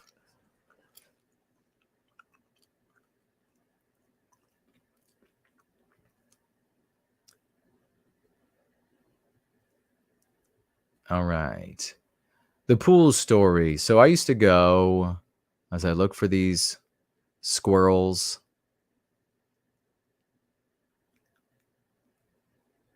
Could you imagine somebody actually saying, oh, if you don't allow them into, if you don't allow these subversives into your midst that are totally intellectually dishonest and totally corrosive, and they destroy everything they touch, if you don't allow them into your midst, then you're a Fed. What did I just say are the signs of these people? Claiming that you're a Fed, claiming that you're a jaywalker. With what evidence? Our faces out there, our lives out there. Bringing people demonstrably out of bad places to good places. Fuck right off. That guy, that particular guy is a real little piece of shit. He's 100% a subversive. Now, like I said, a subversive can be just organic. The person could be retarded or retardus rather, and they could be low IQ'd, and they could feel total jealousy. And again, I could understand feeling this, deep jealousy for Jason Kuna. I get it. I understand. When you watch me, I mean, I don't do it anymore, but you watch me dunk on you on the court. Literally, you watch me run right by you like a tornadic wind down the field, and you're like, no way in hell, you're not catching me on a four-wheeler. I'm gone. Then you watch me go out. In the service, I was number one in the physical and in the educational bracket. When you watch me doing that, I get it. And then so that's how a little organic turd like that could, and then going around and then, oh, see, don't you know, he's like an international drug smuggler. And I've heard a lot that he's, I've heard many times that he's like an international drug smuggler. And he also, I've heard that he likes to have sex with a ring-tailed possum. He does that often, I heard. He abuses ring-tailed possums. Whatever. Fucking loser.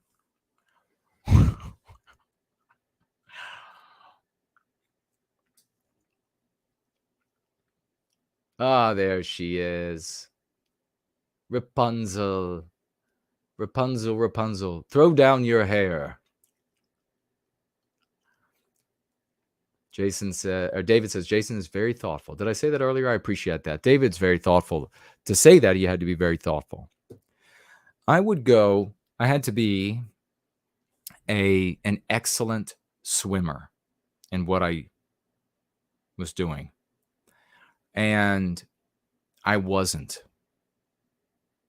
As talented as I am in some areas, there are other areas, not so much. Long distance stamina, long distance swimming, long distance running, always a struggle for me. I mean, I had to really work to just make it.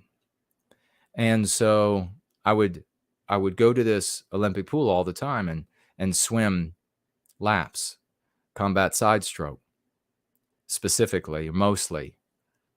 And it was a civilian place.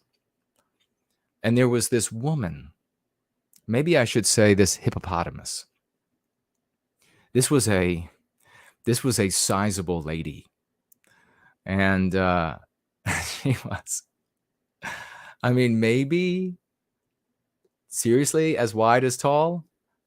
And God bless her, she shoved it all into a bathing suit. I have no idea what kind of material that was. Maybe it was Kevlar. Maybe it was something from like the space race. I don't know what that material was made out of. But for it to hold back those corpulent rolls was something. She was big. This was a big lady. This was a big lady. She might have been one of those women who you could tell maybe if she lost weight, she'd have a pretty face. And who knows? Maybe she at some point had been pretty. I don't know. But now she was not. Okay. That's the point. And she would come to this pool and get in my lane. She would look out. Now she had seen me before. I think the first time I was at the pool and I saw her, she was already in the water. She was already in a lane. I walked in and was in my suit, put down, and she gave me a definitive look, and then kept swimming. And thereafter, it wouldn't matter if there were lanes open. She would get in my lane to double up my lane. It was loony. What made it really loony was that her size meant that she took up the lane. Have you ever been in an Olympic swimming pool and see the size of the lanes? You couldn't swim around her. Now, normally, if lanes have to be doubled, you swim one side and the other person swims to the other side. And there's enough room in a pool that size. But she was so big, she had to swim right down the middle. And what made matters worse was that she never got tired. It was the most like luxurious sort of a stroke and experience that she was having. Because as you all know, or you might know, that fat floats. And with all that love on her body, she was high in the water. And she 100% of her stroke could be dedicated to just slowly pushing her bulk down the lane. 100%. It was nobody else could swim this slow on earth. You'd have to have cables attached to you and hold in the water, I have to dedicate a percentage of my stroke to keeping my nose and mouth above water, or I'm underwater. It's so low body fat. Dense muscle, you just are sinking. And so the first couple times that this happened, I would have to keep looking to see when she would be coming the other direction. And I would stop swimming and tread water and get all the way up against the rope against my neck as I would tread water until this love beast went by, slowly by, like a battleship in the night. And then once she had gone by, I would start my stroke again. Well, that was screwing everything up. And I was getting really irritated by it.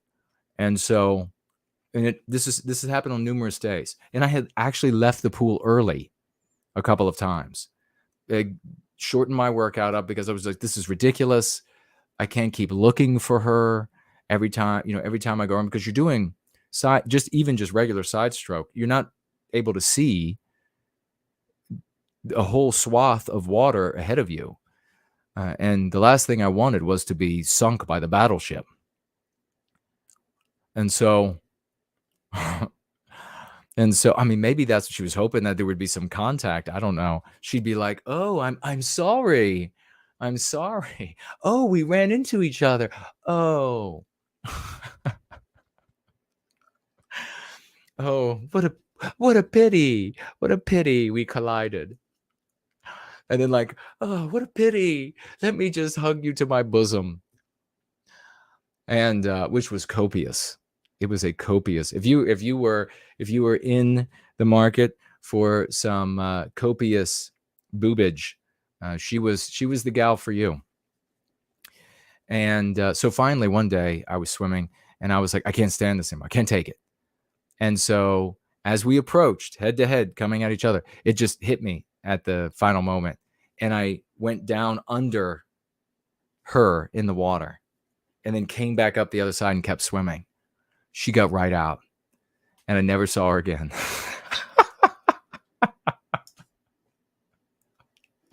I guess that was a bit too much. Treading water off to the side. For some reason, that didn't bother her. But having to swim under her, that was embarrassing for some reason. I don't know. Or maybe she thought, well, we can't collide now. How are we going to collide when he's diving under me? So that's the pool story. She never came back. She never came back.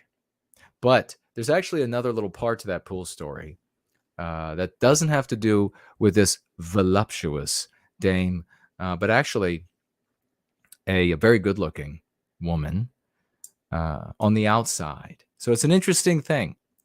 Who knows? Maybe this voluptuous woman was a wonderful person on the inside. This other one, not on the outside. On the inside. So maybe that'll be another day, another story. Let me make sure I didn't miss anybody. Lovely on the outside. Unbelievable on the inside.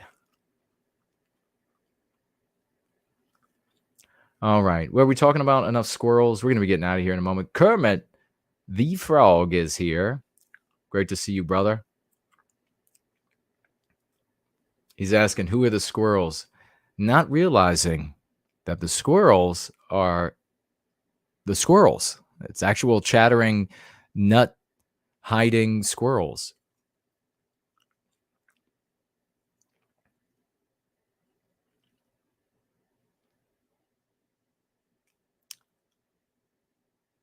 Yeah, I knew, and I just told Rapunzel the other day, I said, somebody's going to end up thinking that squirrels is like a stand-in for something.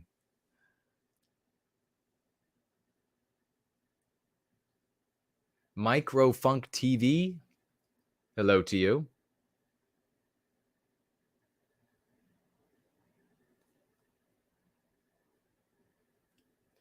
Well, that's talking about like the classifications of different white people.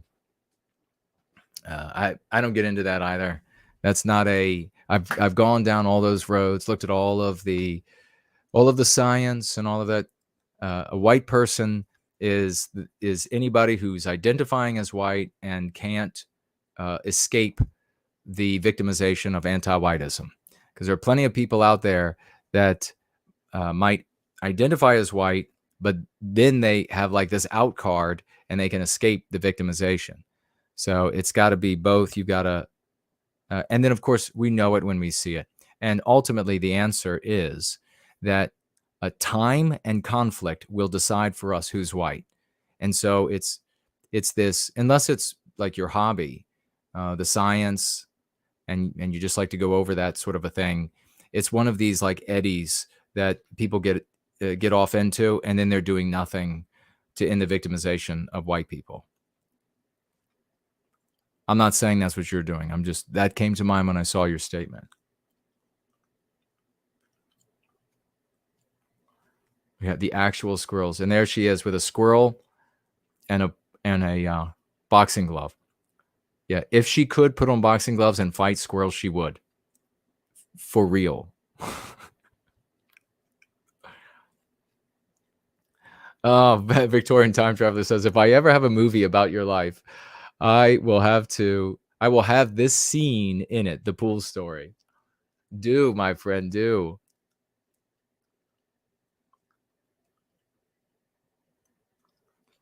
Popcorn Power said she just wanted to graze Jason. She probably did. I mean, she must have. She must have. I told my father about it. True to form, he just laughed his ass off when I told him about it. I was like, she keeps getting in the same damn lane. He just busted out laughing.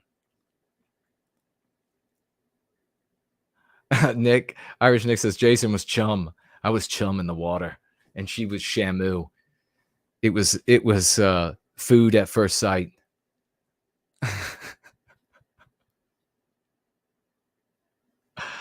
Ghost Spyro says, Jason was about to be Krill. Oh my God, yeah. I felt like in the movies, when they want to make that really big sound, sometimes they do it for dinosaurs. They always do it for ships. It's like that, or like even like alien spaceships. It's like, they do it's really loud. I felt like that was about to happen. But watch, in all seriousness, she was probably like a wonderful person. Although, who knows? Because there was that song back in the day. If you want to be happy for the rest of your life, you got to make an ugly woman your wife. It's just my personal point of view. Get an ugly girl to marry you. Not true. Not true. Not true. Not true. Some of the ugliest ones are the meanest. Probably it's like somewhere in like the happy middle. You're gonna find healthy people. Somebody who's like ugly, the likelihood that they'll be like all jacked up emotionally and mentally from being so hideous is high. And then somebody who's obviously like flawless or whatever, they're everything's just been given. They've been falling over them. They can't be good people. How could they be good people? Give me a break. Whenever anybody's like, oh, she's really pretty, but she's like, or he might look like that, but he's actually a good guy. No, he's had sex with every woman that he wanted to, that he came across. That can't be a good person. He's probably also has a very long medication list. Like, who would actually date a runway model? How jacked up could that be? Although today, what passes for a runway model? God, all the things that we could just talk about and take for granted, gone. Cool Papa J Mag, Big Bertha. He said he's met some Big Berthas. I should have got out like a little dinghy, and then as I collided with her, get out and walk up on her and declare the land mine. I declare this for white well-being. I could probably, no, for real, you could put a child on her and she would still be above water. I'm not kidding. I've never seen anybody float so high. It was like the salinity must have been 100% when there was no salinity. It was insane. It was almost not real looking, because she would just be like, and it was always like so like dainty and delicate with her arms. She was like, just like the fingers in the water, and that would just push her a little bit further. And I was thinking, as I'm like struggling to swim and keep my head up, I'm like, that can't happen. That just can't be.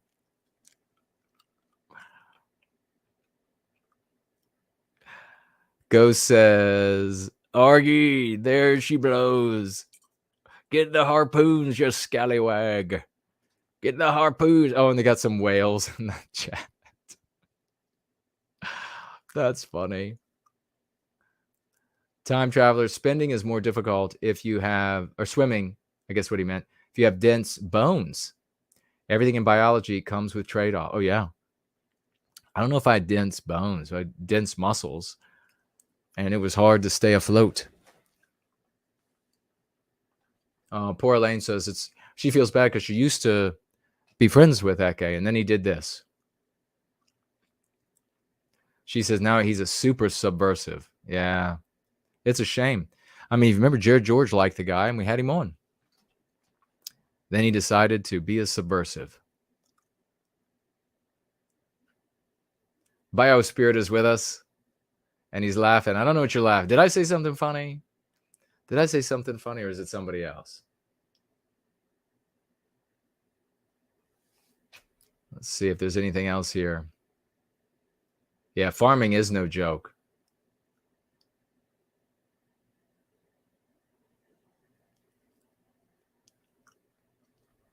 It's so funny. Elaine has had to leave like 7 times, and she's still here. She's like, oh, I gotta go. I gotta go do this for work tomorrow. Oh, I gotta go to sleep because I gotta do laundry, and then I gotta get up and I've gotta go deliver these things for some friends tomorrow. Oh, I've gotta go. The house is on fire, but I'm still here though. That's dedication. I want to see that out of everybody. Dedication, where you're like, you keep staying even to the point where the house is on fire.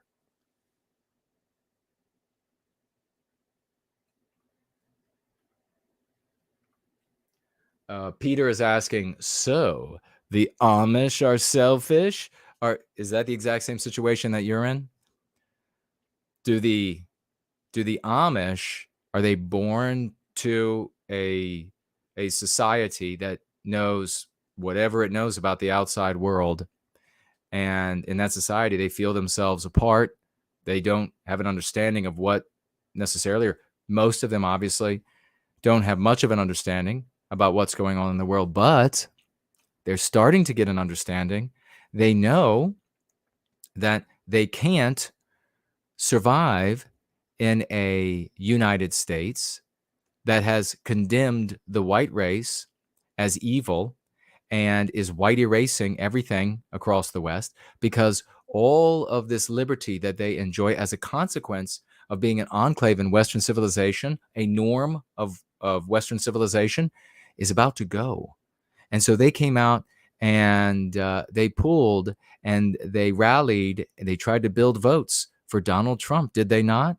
First time voting, they came out in full force. So that tells me that they're beginning to see that this matrix, this network that they live in, this Western civilization that provides them their little enclave heavens, these little utopias that they build, wonderful people, wonderful utopias they build, that's increasingly in jeopardy. And so increasingly, they have to participate in the world that they don't want anything to do with. So, was it accurate to say that Jason's position was that the Amish are selfish? Was that an accurate thing to say, or was that a deep misrepresentation of what I said? Or maybe you were just trying to tell a joke. I don't know. But I know this: as things deteriorate, Mennonite communities, Amish communities, they'll want to participate more and more to preserve the world that enables them to live and create their little havens.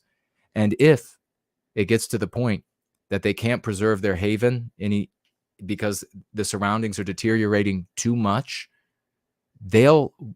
my guess is, try to leave the United States for someplace where they can have their haven. They'll contribute, my guess, they'll contribute where and when they can to help push back the demonic magic of the anti-whites. But if it gets too bad, they're going to pull up stakes and go, because they already like living in an enclave away from everything else.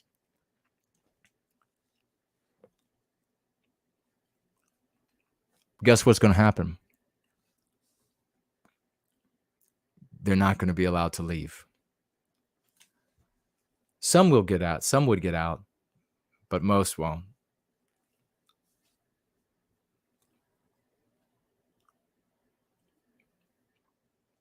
Any more so than the farmers in Rhodesia, South Africa. Well, Rhodesia, of course, they stole everything, and now they're begging them back. South Africa, that will be their fate. So, is Amish life selfish? Well, if you decide, coming from outside of the Amish or Mennonite community, and you decide, oh, I'm just going to run away for myself, I don't care what happens to everybody else, would you call that selfish or no? That's pretty selfish.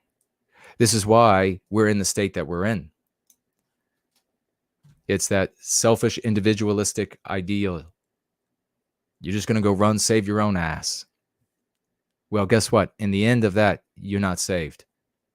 Because as Western kind crumbles, you'll have nowhere to hide.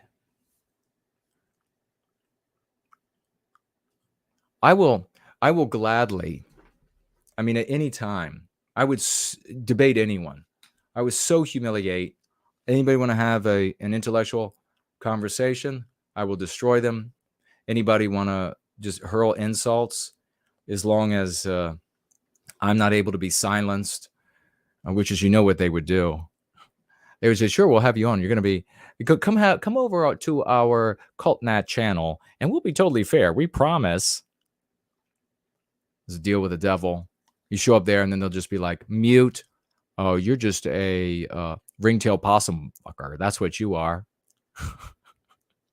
But you hear me talk. I would just lay waste. I would lay waste. I would be like a demigod fighting mortals. I would lay waste to the landscape. Anybody come up against me.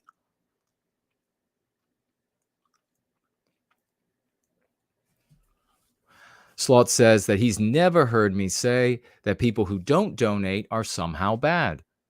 That would be a telltale sign of a cult. You, Jason, merely praise those who do. Well, precisely. You can, service to white well-being takes many forms, and many heroes like that guy right there engages in many forms of service to white well-being. Yeah. Actual cults demand like this wild payments and then threats of torture if you don't agree and if you want to leave and all that. There are a bunch of signs to cults. This is obviously, and it's only what the leader says. It can be implemented or adopted or whatever. We have everybody here able to suggest, recommend, test on their own, community test, and it's just the exact opposite. So just these people's asinine claims. But actually, that's a really great point that Sloth's made, because I never even thought of it. It's so true that nobody's condemned for not financially gifting. Where did Rapunzel go? All right. We're going to get out of here. We'll be back. We'll be back probably for a roll-in short at some point this week. And East Fantonius here. Hello to you. And then, of course, Sunday's gathering. Sloth says, at Franklin, you would think after streaming every week, at least for 4 hours for years, he'd slip up actually shame people who don't donate. If No White Guilt was about money, not once. Thank you for noting that. Thank you so much. And that is a guy who just financially gifted $1,000. Talk about a testimonial and a sign of someone's character. And now here he is saying this guy, he never shames anybody or demands money or anything like that. Talk about like a real hero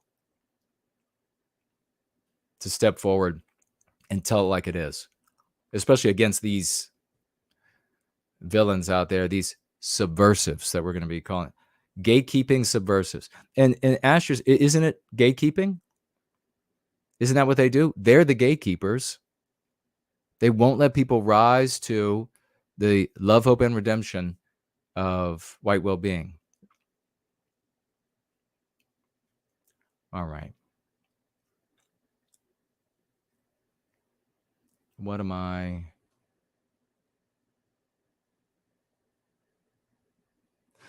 David said, Jason is traumatized. Jason, she's behind you. I have no doubt that sometimes when I was in that lane that I swam harder if she was like going in the same direction. Oh, that's funny. David says fat chance, Jason. Yeah, she was white. Yep. Buscape asking. She was white. She had her eye on me. My dad was like laughing. He's like, they like them lean guys. They like them lean guys, son.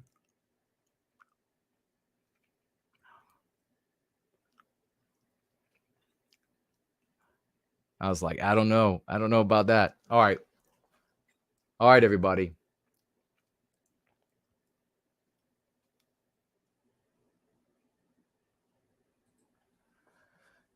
Say me didn't miss anybody. Okay, good. We will exit on 12 seconds of, actually, no, let's do the 20 seconds of the one and only inimitable bass guitarist. For all of those subversives out there, they can go free themselves. But for the rest of you, I'll be back probably another couple days or so, or sooner. Who knows? But until then, roll out.